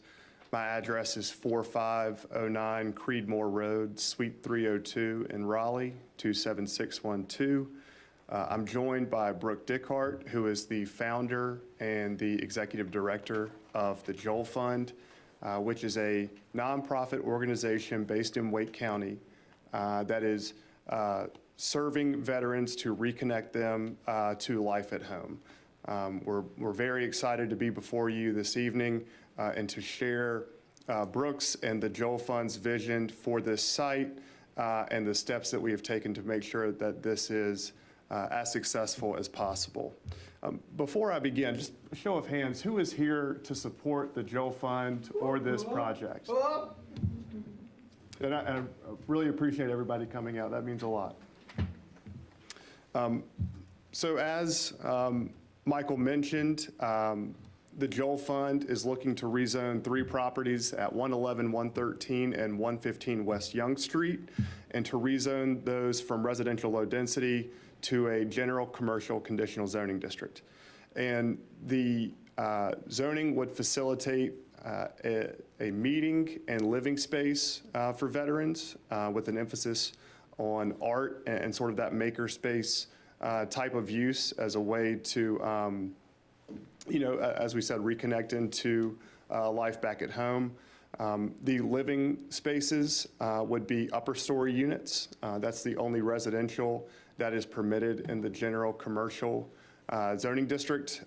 So those units would go above some sort of activity space, meeting space, and those plans are still being fleshed out in terms of a concept plan. That's why we only have conditions before you today. We do have some graphics to show as to what that may ultimately look like. But again, kind of a space for the Joel Fund to relocate for offices, activity space for veterans, and living space for veterans. Planning staff has recommended or has determined that this is consistent with the comprehensive plan, and the planning board recommended approval of this case back in April. Before I continue, I'd like Brooke to step up and give a little bit more information about the Joel Fund, their mission, and their vision for this site. Good evening, Mayor, Board of Commissioners, veterans, family members. Thank you so much for giving me the opportunity to present to you tonight. As Worth said, I'm Brooke Dickhart. I'm the founder and executive director of the Joel Fund. Our address currently is 822 South White Street in Wake Forest. I started the Joel Fund in honor of my dad. He was a Navy SEAL for 20 years. He served 4 tours in Vietnam. He was on SEAL Team 2, and he was an original member of SEAL Team 6. In 2014, my dad passed away after a long battle with PTSD and substance abuse and depression. Feeling very frustrated with the lack of services to assist him, I decided to use my experience to start the Joel Fund.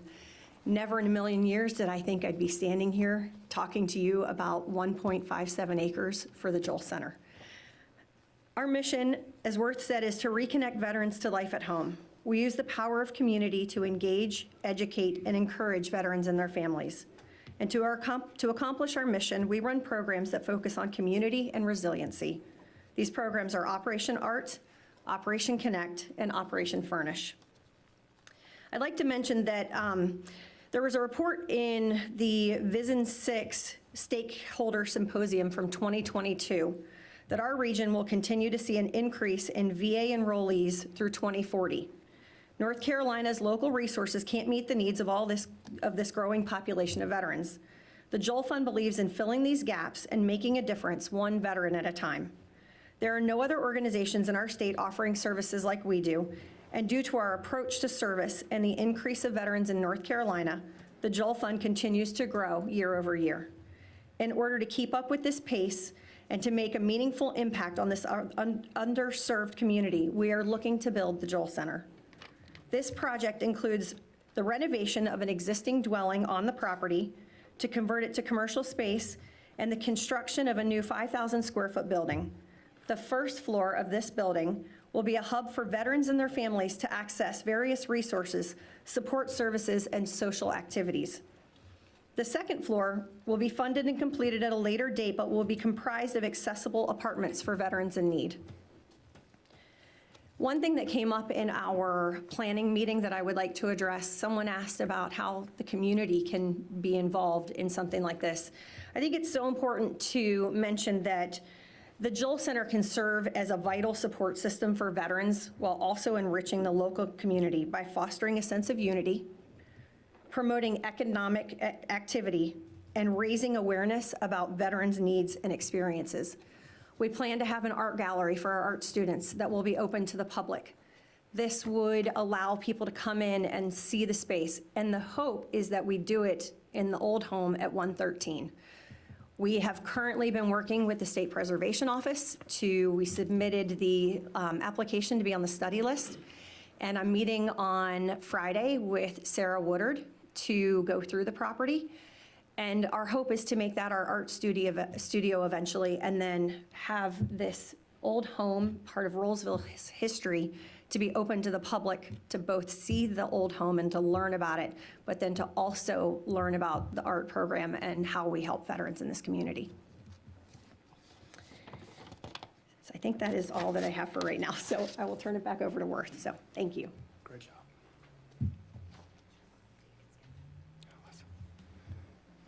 So again, just to make sure everybody's oriented to the site, these 3 properties are adjacent to the cobblestone development and close to the intersection of West Young and South Main Street, which is right at the heart of Rolesville. Here's a street view of 111. Here's a street view of 113, commonly referred to as the Latney Rogers House, which is where Brooke just mentioned that they would like to locate their art center. I'll have a little bit more about those preservation efforts, although Brooke did a great job explaining that. And then a couple different photos of 115 West Young Street, which Brooke also plans to preserve and convert into future office space for the Joel Fund and its employees. Current zoning on the property is residential low density, although, as I said, we are adjacent to Cobblestone, which is zoned town center, and a lot of the other properties at the intersection of West Young and South Main are zoned for general commercial. So this would be in line with the types of uses in the zoning districts that are in place today. The future land use map designates this property as medium density residential, recommends a range of housing types. As I mentioned, these would the homes for veterans would be upper story units, which would be adding housing variety to downtown Rolesville. We have limited that number of units to 7 overall, which gives us a density of just under 4.5 acres, which is right in line with the 3 to 5 units per acre recommendation of the future land use map. And we also, as Brooke has stated, we have the opportunity for some of those less intense non-residential spaces, which are also encouraged in the MDR designation. So I think we've done a great job of making this consistent with the future land use map and an asset for downtown Rolesville.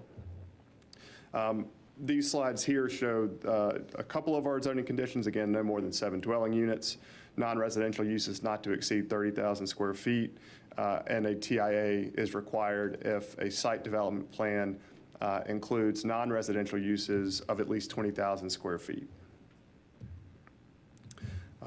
As mentioned, 113 West Young Street is the site of the Latney Rogers House. It is the oldest, if not one of the oldest, existing homes in Rolesville. There was significant remodeling and some expansion done in the 1960s, which, after speaking with Capital Area Preservation, Inc. and the State Historic Preservation Office, they said that does diminish, as it stands today, some of that historical integrity. That's not to say that if that 1960s work can be reversed, that this house is certainly worthy of preservation and potentially a historic landmark designation as well. And as Brooke mentioned, she is taking the steps in order to get that historic landmark designation, which in turn helps us to preserve that house as we continue to work with contractors and building companies that have experience rehabbing these historical homes up to code. And again, the Joel Fund does intend to preserve this house and integrate it into their overall development through that Operation Art Center. If it were to be restored to its original dimensions and that kind of federal style architecture, it would look a lot like the Lane House in Cary, which is shown on the screen here. That said, we have not offered a condition that says flatly outright, we will preserve the Latney Rogers House. There are too many outstanding unknowns. Brooke, as a nonprofit organization, has limited funding, and that funding comes from grants at a state and federal level. But we have included zoning conditions to preserve this house as much as we possibly can. And I'll go through what we have included so far for you tonight. So as Michael mentioned, we would impose a 1-year moratorium on the filing of any demolition permit for the Latney Rogers House following approval of this rezoning. That should give us plenty of time to continue to work with the State Historic Preservation Office, Capital Area Preservation, Inc., in order to get on the National Landmark Designation radar, and again, to lower the cost and expectations in order to rehab and continue to use this property for years to come. If the house cannot be saved, we would be required to document the house with detailed photographs and detailed exterior elevation drawings. 180 days prior to any planned demolition, the Joel Fund would have to advertise that the property is available for relocation by a third party to a new location. The third party would bear the cost of that relocation. And if no one has taken the Joel Fund up on that offer to relocate within 30 days of that scheduled demolition, the Joel Fund would allow the town or other local organization to come in and essentially preserve any historical items or building materials of historical significance so that they could be reused in a future project at a later date. And I think, given that it's so difficult to put in writing at this point, we will preserve. I think we've done a very good job of making sure that we allow plenty of time for this process to work itself out and ultimately make sure that the Latney Rogers House is here for years to come. I did also want to show you a potential sketch plan of 115. This is another house that Brooke intends to save. There's some significant remodeling and rehabbing that is shown here on this building as well, but this is a spot that would function as the Joel Fund's office space, relocating from Wake Forest to Rolesville. And to summarize our rezoning, the proposed general commercial conditional zoning district and the development intensity regulations we've offered are consistent with the future land use map designation. Approval of this rezoning will facilitate a veteran community and development center within the heart of Rolesville. The Joel Fund is actively taking steps and working with the correct parties and with local, state organizations, building firms, contractors who have experience in this type of work to make sure that the Latney Rogers House is preserved. We've offered conditions to delay and mitigate the preservation or the possibility of the house's removal if those discussions don't turn out the way we want them to. And for these reasons, we believe that the rezoning request is reasonable and in the public interest, and we humbly request that this board approve the rezoning this evening. We're happy to take any questions, but again, really appreciate the opportunity to tell you about this project and let you know what hopefully will be a staple of downtown Rolesville for a long time. Thank you.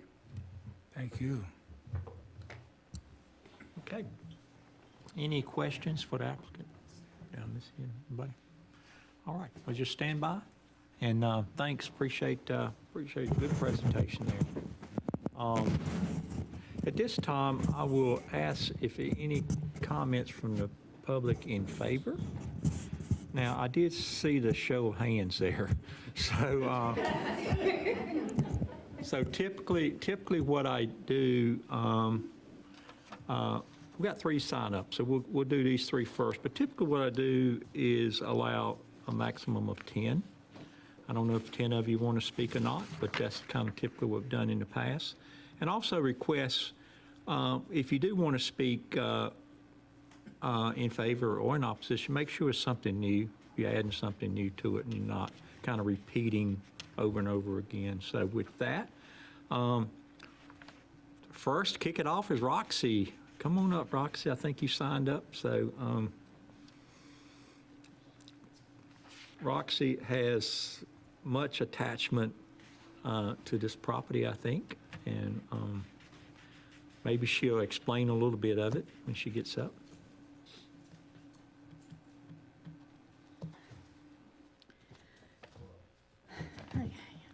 My name is Roxy Wilkins. My husband Wesley and I are the sellers of 111, 113, and 115 West Young Street. Thank you, Commissioners and Mr. Mayor, for the opportunity to share about our property, its past and its future. The house located at 113, known as the Robert Latney House, was built for Colonel Thomas Davis in 1789 by the area men who served with him in the Revolutionary War. Fast forward to the Civil War, and there were reports of encounters where Sherman's 15th Regiment of Yankee troops marching through town on May 1st, 1865. By the time that, let me back up. Fast forward to the Civil War, and there were reports of encounters with Sherman's regiment of Yankee troops marching through town on May 1st, 1865. By that time, the home had become the town tavern and a bawdy house. According to the village's seamstress, Rolesville was saved from burning by bad women and liquor.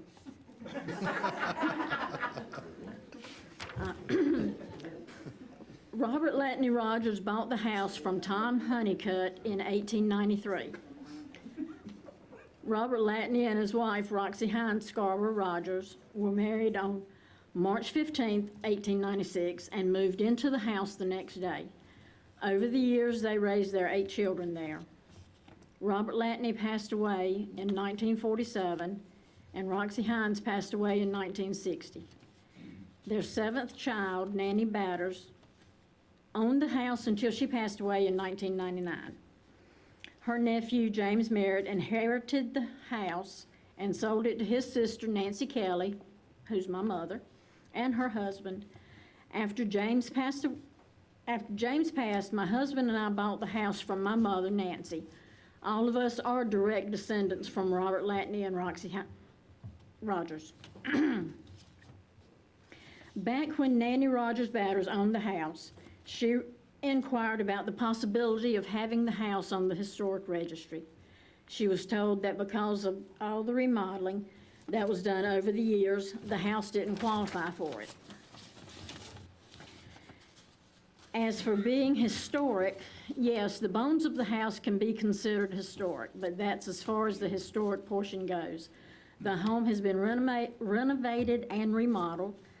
There are very few components to the home that would be considered original. The original well on the property was filled in years ago, and the structure above ground, or the cover, is not original. The shed on the property is the only building that remains in its original condition, and the Joel Fund has already told us that they plan to keep the shed. In order for the house to be functional, it will have to be brought up to code, and that would entail an extreme amount of renovating and an outrageous amount of money. Case in point, part of the foundation is a boulder that they were unable to level when the house was built in 1789. As a result, the floors are not level and have become even more unlevel as the years have passed. The Joel Fund has planned to repurpose as much of the house as possible. They've spoken about not only repurposing materials, but also about having a wall dedicated to showing the history of the oldest house in Rolesville. This buyer could not be more perfect. The land has come full circle, from its beginnings in 1789, when a colonel in the military owned the land, to today, when a nonprofit serving the military community wants to make its headquarters on this same parcel. My family has been an integral part of this community for generations. We value the past and the history of our town. It makes my husband and I so happy to know that our property will be serving the military community.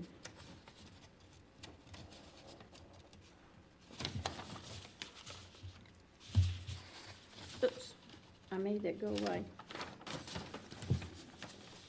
Okay, it'll be a perfect addition to Rolesville, a community that has always valued and appreciated its military residents. The Joel Fund has already helped so many veterans, and we are excited to see the impact they continue to have on the lives of the untold numbers of veterans that they will serve. And what better way to honor those that have served us than to bring a community center to our town where the Joel Fund and the community have the opportunity to serve them. I understand that the Joel Fund has been and is trying to see if they can save the house. And for any individual or organization that would like to keep the house, the Joel Fund is willing to let them relocate the house. Whether the home stays or is repurposed or is relocated, the Joel Fund will pay tribute to the home by a display dedicated to its history.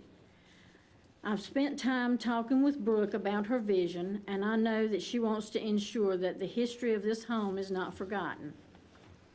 I brought with me this evening an Afghan that I would like to donate to Brooke and the Joel Fund.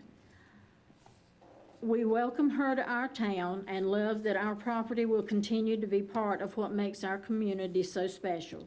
I would like for her to have this Afghan as the first piece that will help her tell the history of Rolesville as her organization continues to play a role in Rolesville's rich history.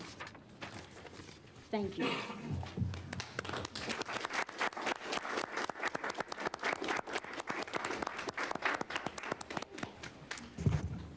Thank you, Roxy. Another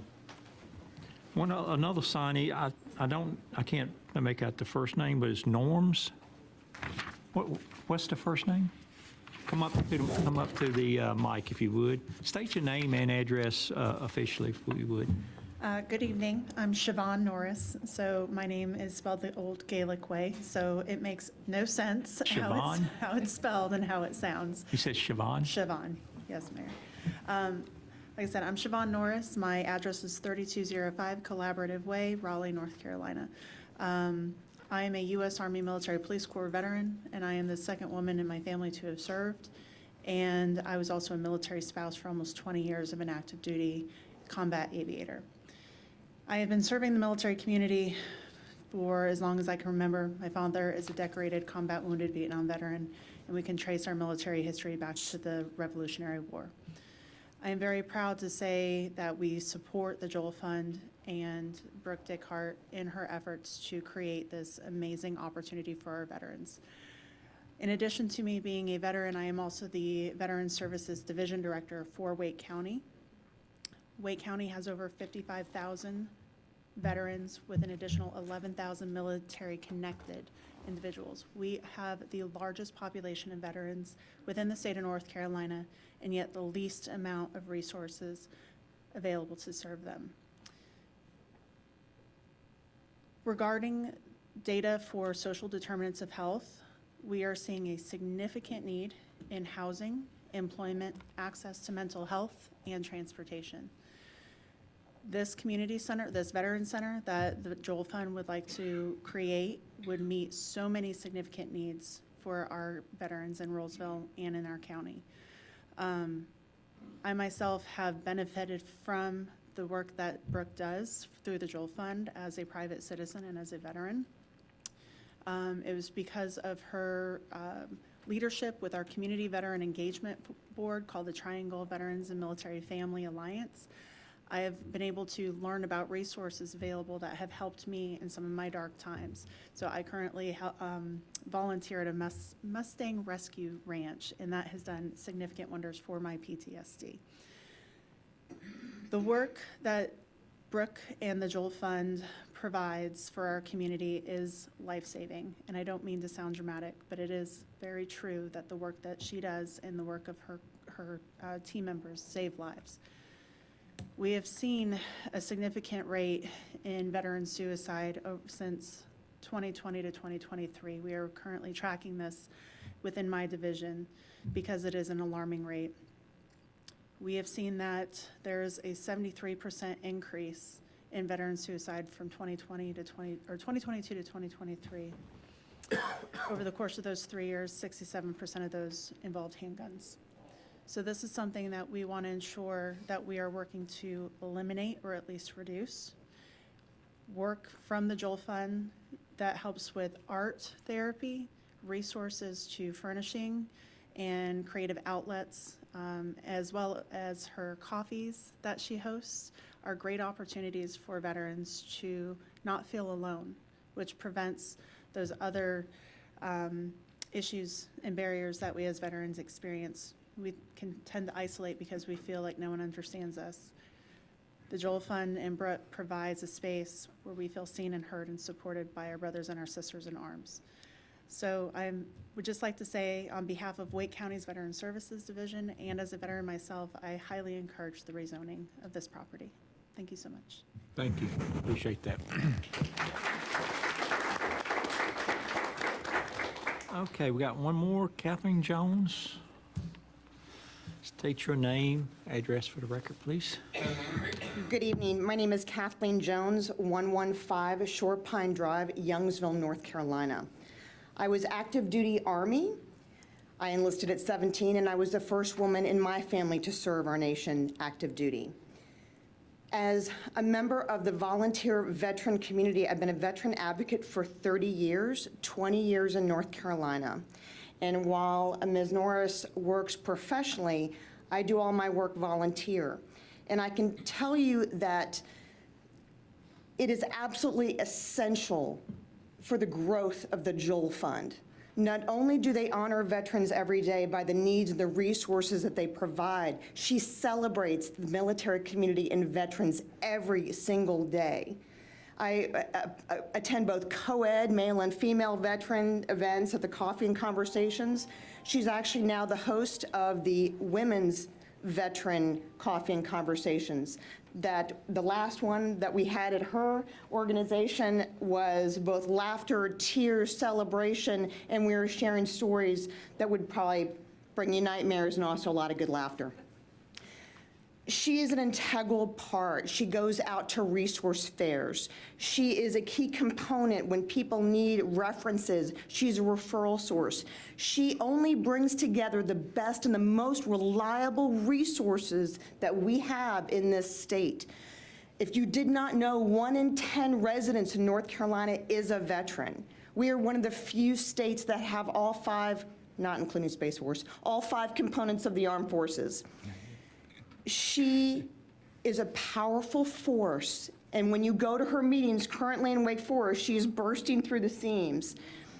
It is a joyful occasion, meeting, conversation every time with Brooke, her staff, her volunteers, and she makes a profound impact, a bold impact, an impact that is inspiring.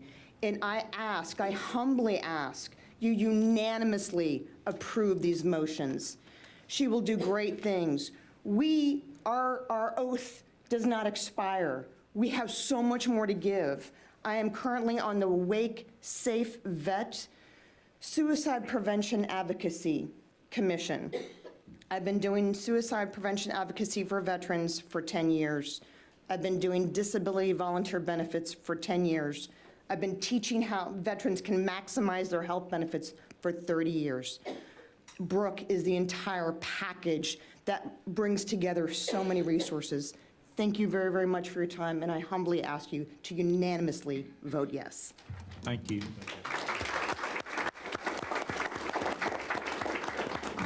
Okay, anyone else want to speak in favor? Come up, state your name, address for the record, please.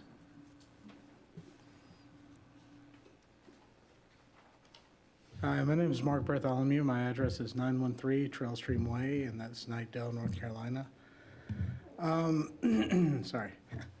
I was a combat medic in Iraq. Came back with PTSD and a brain injury.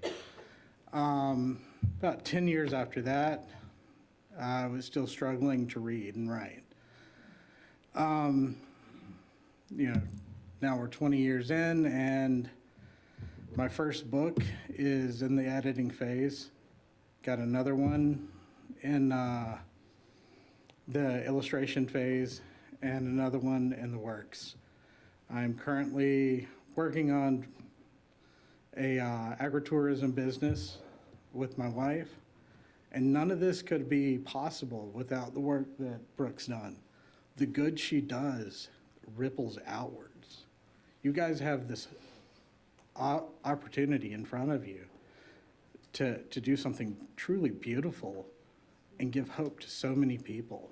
So please vote yes on this. Thank you. Thank you. Appreciate it.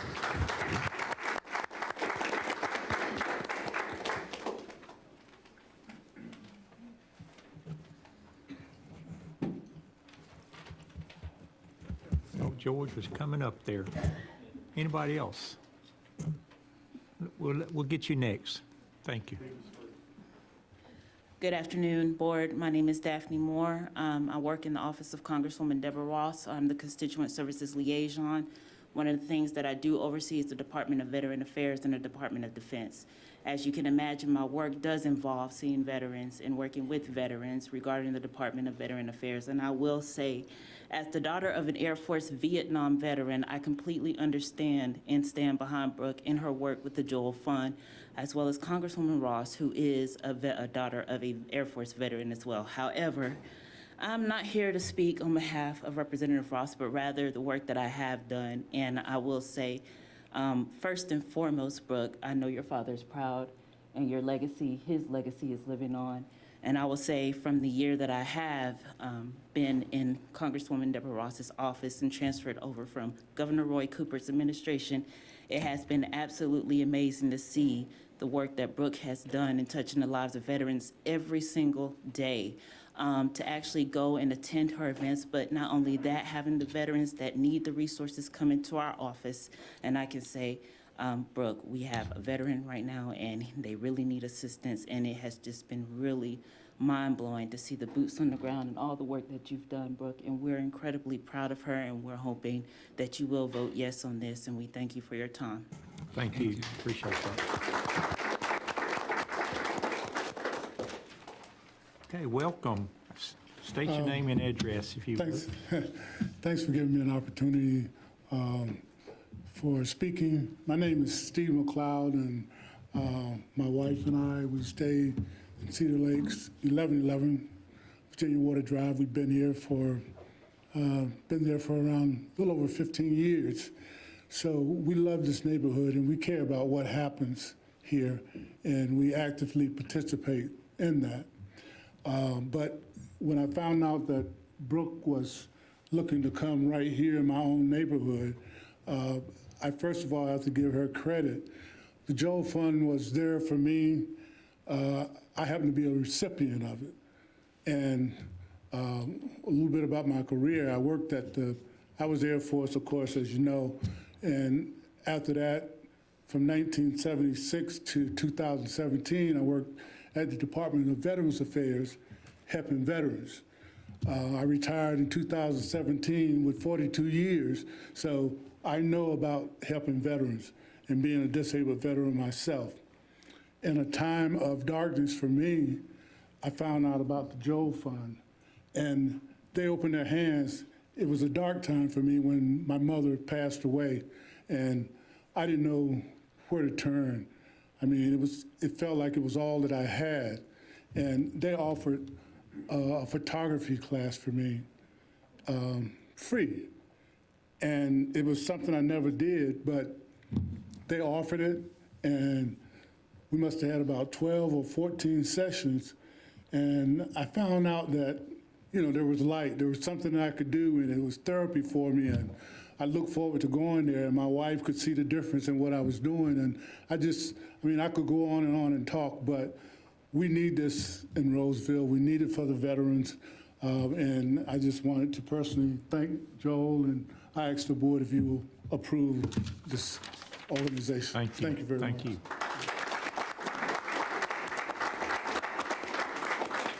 you. Anyone else want to speak? Just come on up. Anybody else? Come on up.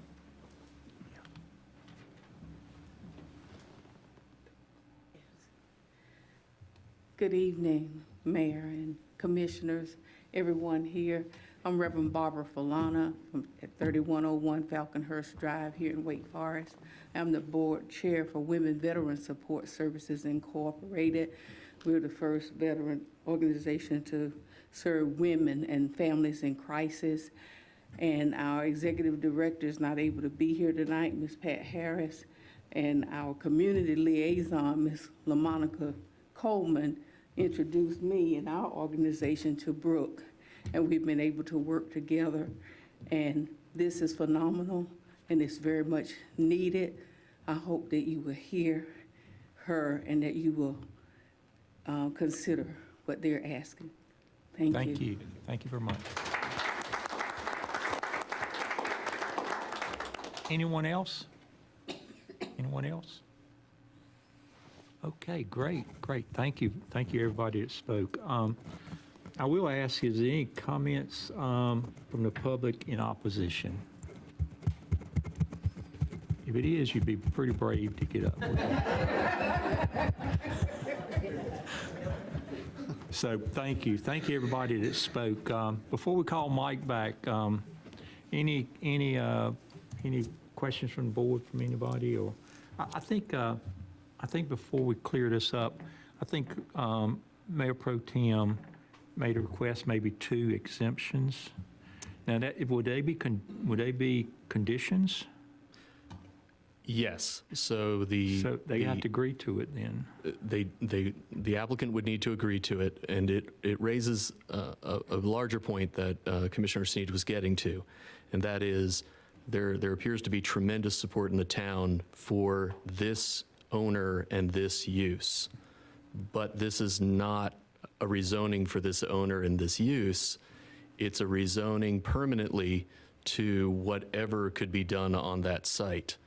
So it is possible in 5 years, the Joel Fund is so successful, they move on, and it's just a 30,000 square foot funeral home.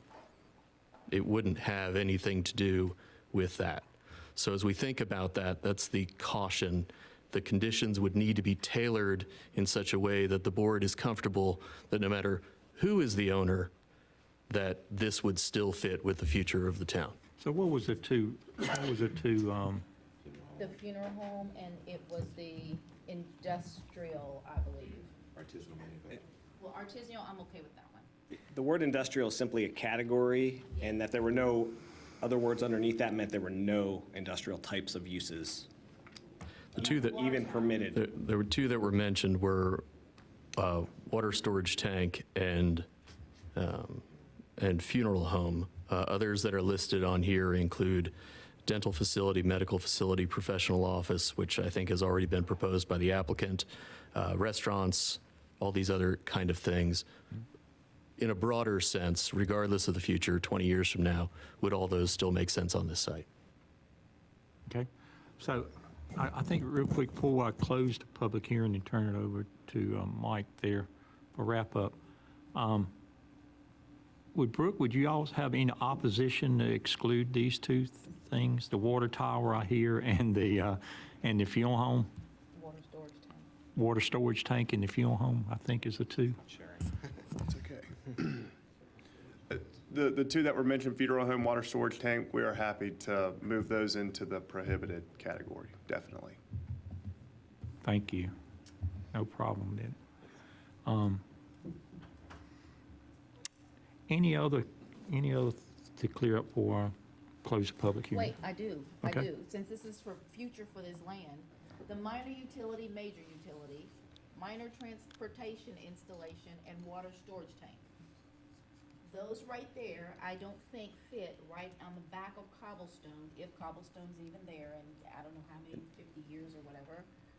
But right now, I don't think any of those fit with the town center. I don't think any of those fit in the town center. So all three of those would be government type of facilities. A minor transportation installation could be a bus stop or a bus shelter that might need to go on the private property, not in the right of way. Okay, and that's the extent of the, As they're defined in the LDO, yes. Okay. Minor utility could be some form of a pump station, let's say, for a sewer line, which is a small building, for instance. small building? That is what a pump station is generally. It's a tiny building, part of utility infrastructure. That's what those types of uses are there, I'm just under not looking for any infrastructure. pumps out there pumping water or anything No, like that. it would not be a major utility. Well, Mike, the other one is major utility, that's permitted. Okay. Then perhaps major utility due to the scope and scale. Okay, let's get rid of that one. Okay. Y'all are okay. Does the applicant agree to that? Yeah, the only thing that we want to make sure is that we're not running afoul of any improvements that we need to make to West Young Street. And because we haven't filed a site development plan, and that's an NCDOT road, we just want to make sure that we're covering our bases and not putting ourselves in some sort of spot where we have to now come back to the board and say, hey, can we actually now have the minor utility as a permitted use so that we can make whatever improvement NCDOT needs. But like water storage tank and funeral home, those are things that we can 100% write off right here. Okay, the minor utility, I'm not worried about that, the little house. The major utility, if you've got like, when I think major utility, I'm thinking of sewage pumping in a plant. I'm sure that would not be there. Or like an electrical substation or something. Yes. Solar farm. Yeah, that's fine. Just stating what I'm thinking. Yeah. So are we okay with taking off the major? Mr. Attorney? I would be comfortable with that. I don't think any NCDOT requirements are going to involve a major utility improvement here. I don't think so either. Yeah. Okay. But that all sounds great. We just want to make sure that we're not, like I said, having to come back at a later date. I understand, and I appreciate that. So the way I'm understanding this conversation, the funeral home is gone, major utility, minor, and water storage tank. Minor transportation stays, minor utility stays, and that's it, right? All right, very good. That works Thank you for very us. much, I appreciate it. Yeah, thank you. Okay. All right. Any other thing from the board before I close? Okay, I'm closing the public hearing. Mike, I'll turn it over to you for any closing comments and directions, please. No, I'm just going to put the slide back up here, if I can get this to share, with those three motions. Yeah. And the commissioner, if you make a motion in favor, make sure you put those, we're moving those to exclude instead of include. As amended, will cover you as well. All right, any questions for Mike? Thank you, Mike. At this point in time, I'll turn it over to the board for deliberations and decision. Just got a comment, because this case has been blowing up my phone the last several weeks. Even when I was in D.C., I was approached about the Veterans Center coming to Rolesville, which will not just support Rolesville, but it will serve the northeastern side of North Carolina to include Knightdale, to include Zebulon, to include parts of Raleigh, Wake Forest, Youngsville, as well as some of our citizens that live in Franklin County will be coming here. So I've been getting the whiff of that all week, which gives me great honor and pleasure to move to approve rezoning map amendment request REZ-23-07, better known as 111, 113, and 115 West Young Street, with the included conditions of approval and adopting ordinance 2024-Oscar-08. And I'll second it. Okay. All right, any other discussion on the board? Not hearing, all in favor say aye. Aye. All right, I think that was unanimous, Madam Clerk. And I move to adopt a plan consistency statement and statement of reasonableness for REZ-23-07. Have a second? I'll second that. Okay, got a motion, a second, any other discussion? All in favor say aye. Aye. Also unanimous. And then, it's already annexed, so we don't have to worry about that one. Is it? So with that, I think, Madam Clerk, all of those was approved. So I appreciate that. Thank you, board. I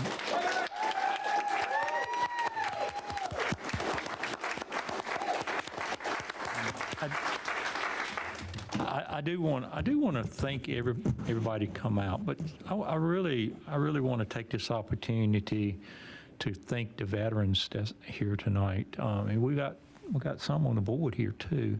So if you're a veteran and you served us, please stand.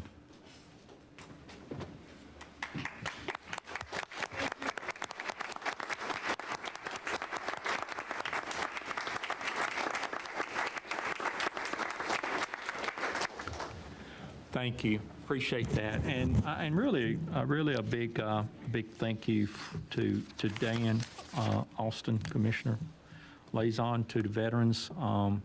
Worked very hard on this. Very rewarding, as we heard tonight. Very rewarding to have this in town. So thank you, Dan. Appreciate your hard work on that. I'd like to add what Mayor Curran is saying. I also want to recognize the families, because I have many veterans in my family. My husband is a veteran. And a lot of times when the veterans serve, the families serve as well. So hats off to you. Thank you for what you do and what you've done. Husbands, wives, your children, your parents, all of you. Thank you very, very much.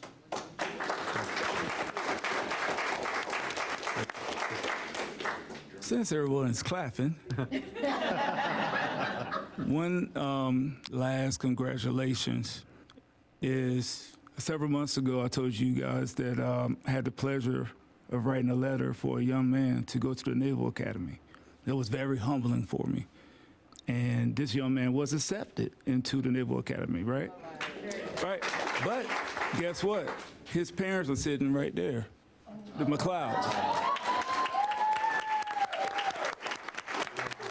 So my hat goes off to y'all for the hard work and dedication and example that you are setting, and now your son will live that legacy as well. So thank you. Thank you. Thank you. Appreciate it. And again, thanks everybody's coming out, connected with this application here. So with that, we got one other item of business, yard waste. I know we have had some discussions for several months and even years on yard waste, and I think our interim town manager has put his head together with his team, Isaac and others, and feels like he has a plan that maybe can make things better. So I'm going to turn it over to you, Eric, to kind of explain what you're thinking there. Thanks so much, Mr. Mayor, Board. I'll give them an opportunity to transition.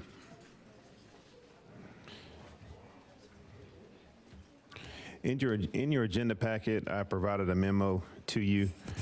This memo comes as a result of our planning for our fiscal year of next year, and so the 24-25 budget. And part of the budget process, we did an operational and a fiscal analysis of our yard waste program.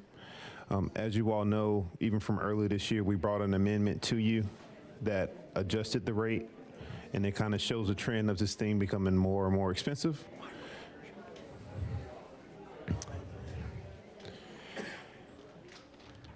There we go.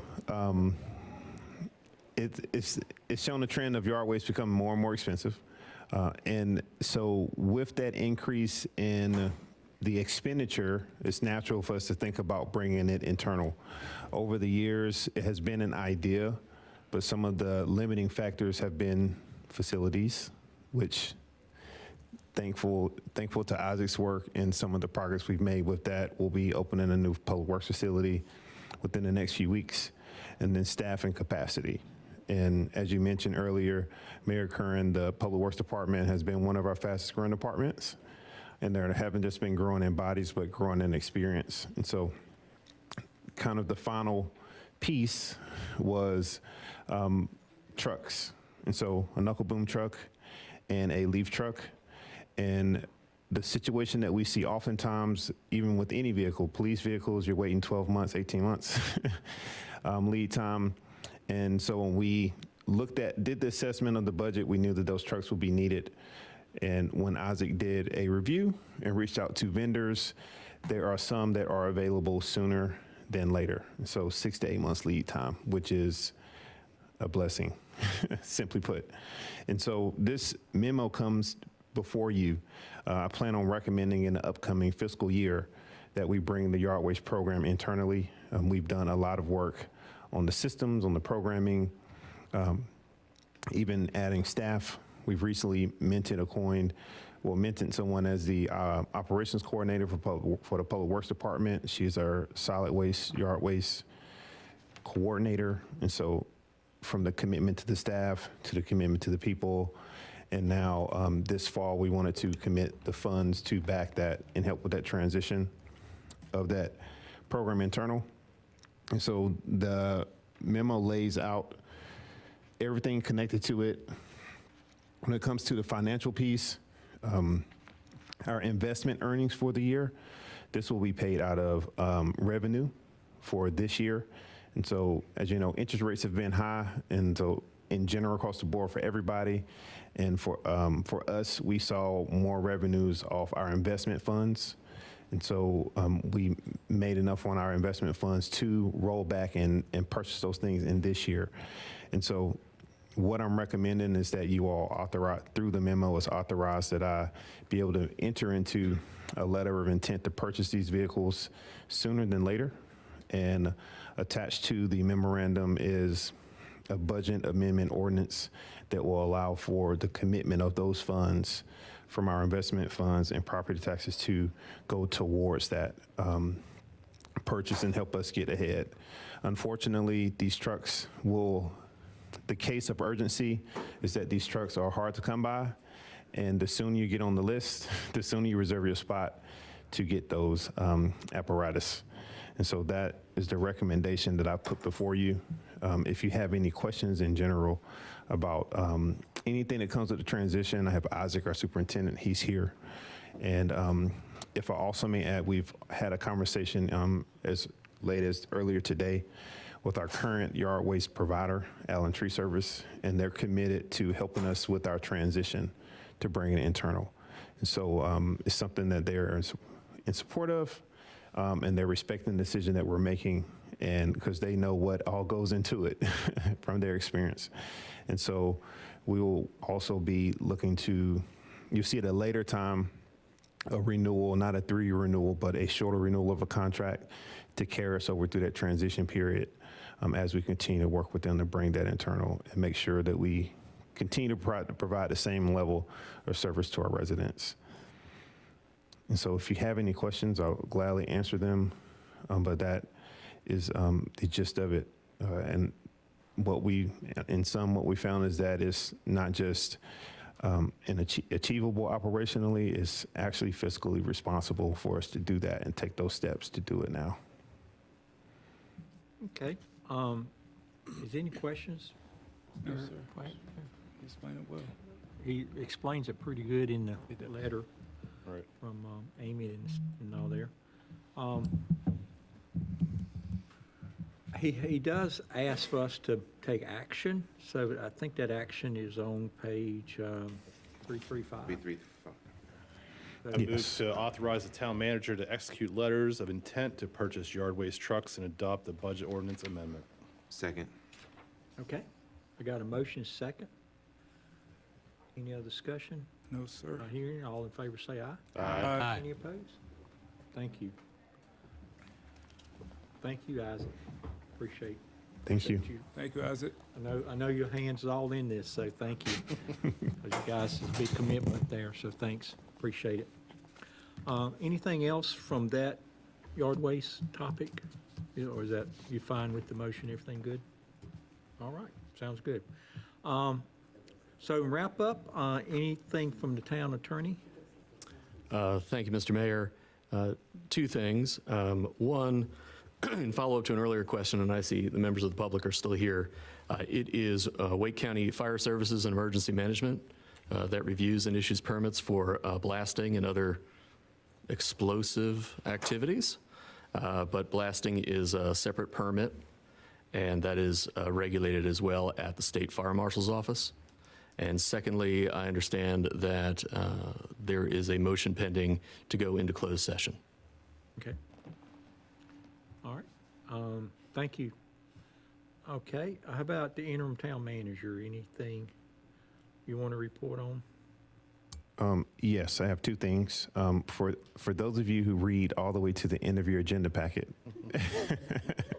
and see, it's kind of like, I don't know if y'all seen, sorry, I'm not going to do that. I'm not going to tangent, it's late. It has the list of upcoming topics. And one thing that was on the agenda for today that was removed was the Rolesville Rural Fire Department resolution. I've been working with the consultant and the chief. Thank you so much, Fire Chief, if you're listening. Chief was on vacation, and so I was waiting on waiting for a date to make the presentation and what have you, but I didn't get a response from our consultant because Chief was on vacation until this afternoon. And so I had pulled it from the agenda. So to just give you a general update, conversation's going great. We have reached agreement on the resolution. The only thing to be decided, and so I will email that to you all so that you can review it and provide comments, so that we can have, we'll add it as an item at the beginning of our next work session. Either I'll put it as a consent item, and then we can pull it if you have questions, but feel free to email me back on any of those things between now and the meeting, and we can work more manually to do it since we're on the timeline for it. And so the goal is to have it as a consent item in our upcoming meeting that will be our budget work session. And signing day will be the first meeting of next month. And so that's what I am proposing, that it fall onto the agenda to have the formal signing day when the fire department comes in as well. The initial goal was to have it for our next work session, but that is our budget meeting, and our budget occupies that entire meeting. There's not any room on that agenda. And so that leaves that first meeting in June, believe it's June 4th, first Tuesday, as being the option, as the alternative for our only alternative for having that signing day in which we'll have that moment to share with them. And so that's the update. And I wanted to see if y'all had any questions about that or any feedback in regards to that. But in general, everything has been going well. And we reached a great, I believe we're at a good place. That was a response that Chief gave to me through the consultant today, that everything was good with the most recent version, marked up, rating version of the resolution. Okay.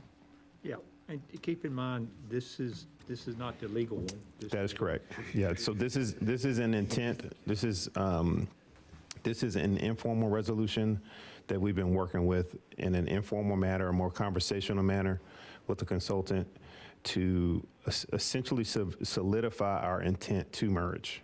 What comes next is the more legal document, which is a definitive agreement, in which we'll work through all of the nitty-gritty details, and we then start engaging our attorneys to have that deeper conversation on some of the mechanisms that go into the merger.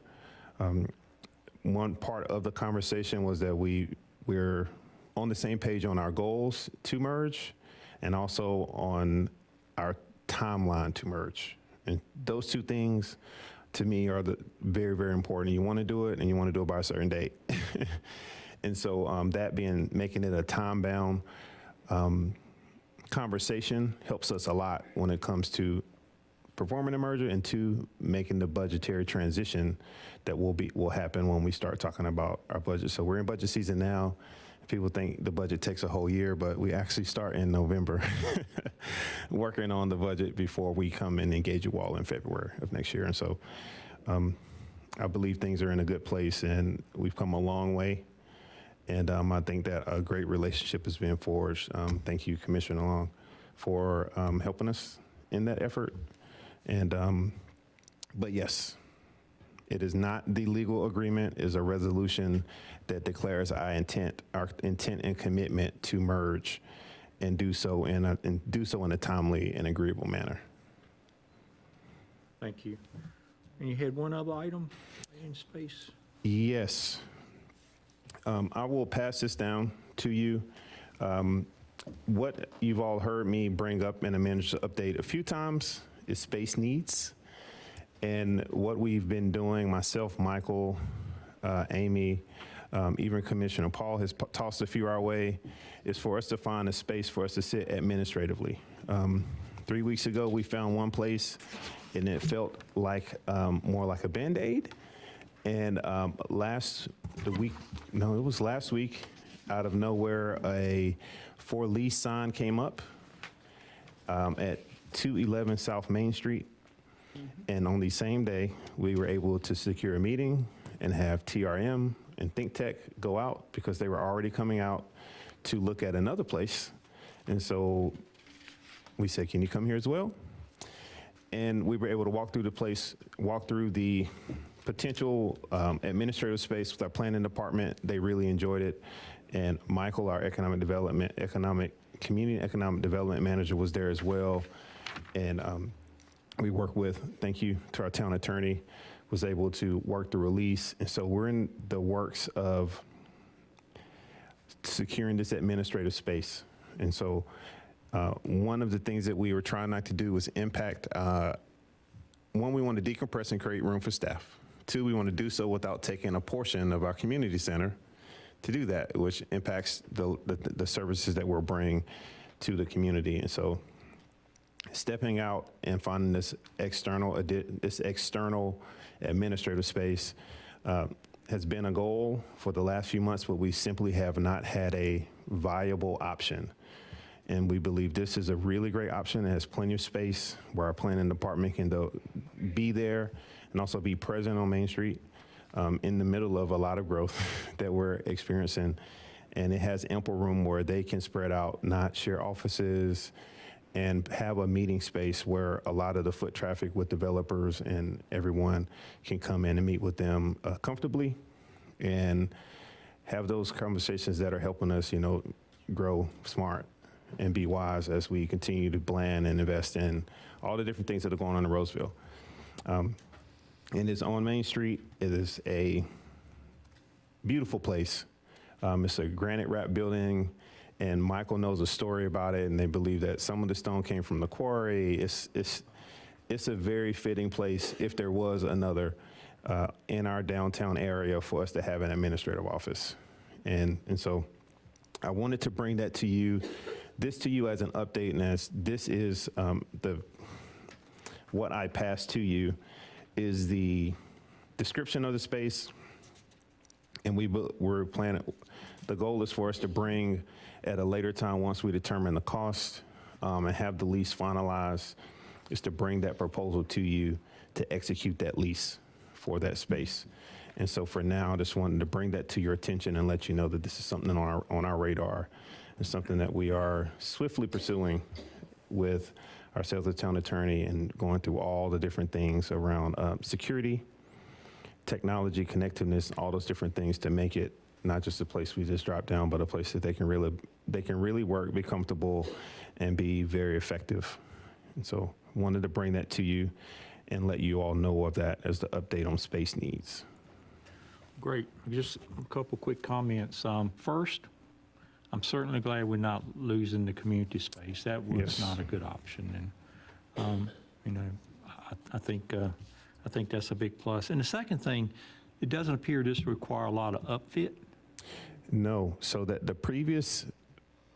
I believe the previous business that was there had a tech-based kind of business.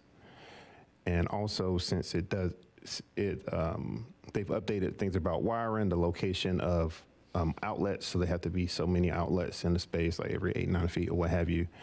And they also have upfitted restrooms and a community kitchen. So the kitchen has been changed to be more like a break room type space. It has an ADA ramp. The previous place that we had looked at, we would have to add certain ADA amenities to it, since it'll be a government space, a local government operated space, to make sure anyone, regardless of their ability or disability, can be able to access the space. This has a ramp. It has all the access points that are necessary, even the upfits in the restrooms. And so there's little to no work needs to be done. And they're going to mow the yard for us. So we won't be adding anything else to Isaac's portfolio. That's our thank you to Isaac. We're giving him a new building and not asking him to mow more grass for any of our town properties. And so, yes, it's parking out in the rear with ADA spots, accessible spots. It has a window in every single room. As you know, some people here have offices that don't have windows.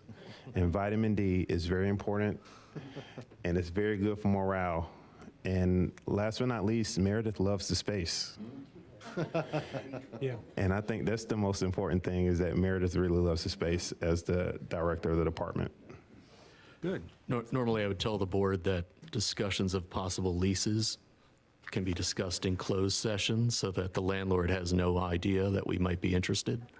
But at this point, that's probably out of the bag. I'm learning. Thank you. Anything else, Eric? That wraps up my updates. All right. What about the board? Any closing comments from the board? Anything you guys have? Y'all did a good reports today, so I know we covered a lot. I just want one last shout out for the mayor show Thursday night, May 9th, 7 o'clock. Kind of dedicated to the Older Americans Month. That's what this month is. And two good guests. One is Carla Wyatt Payne. Some of you may know her. She's the owner of Aging Care Matters. Her goal is for people to age in place.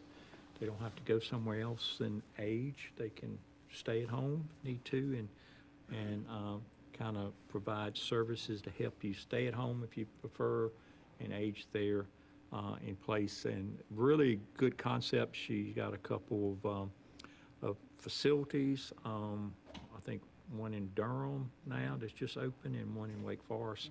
We're going to talk about those a little bit.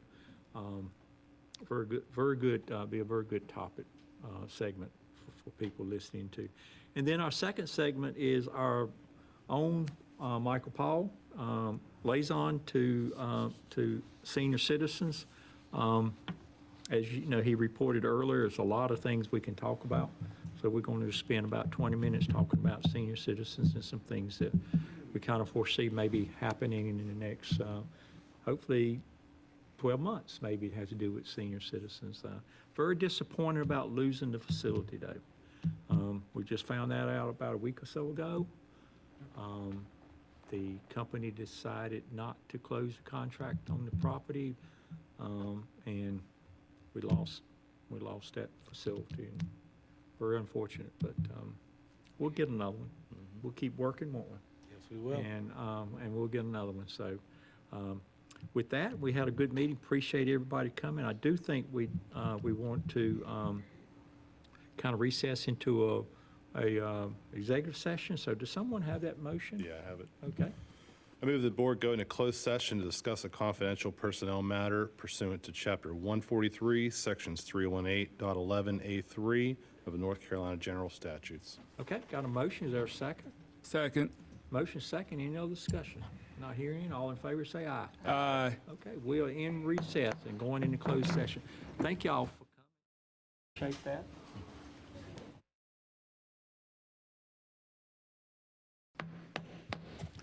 Okay, we are out of closed session and back in regular session. We did not take any formal action or any formal decision in closed session, so we don't have action to take here in open. But had a good night tonight. I think we really, Dan, congratulations on our approval of the Joel project. Thank you, sir. Good work there, and thank you, board. I think we're running a little bit late, but we did a good job and got through a lot of the stuff we need to get through. So appreciate it. Already talked about the show coming up Thursday night. I don't have any other closing comments. Anything from the board before we close? No, sir. Attorney, do you have any comments?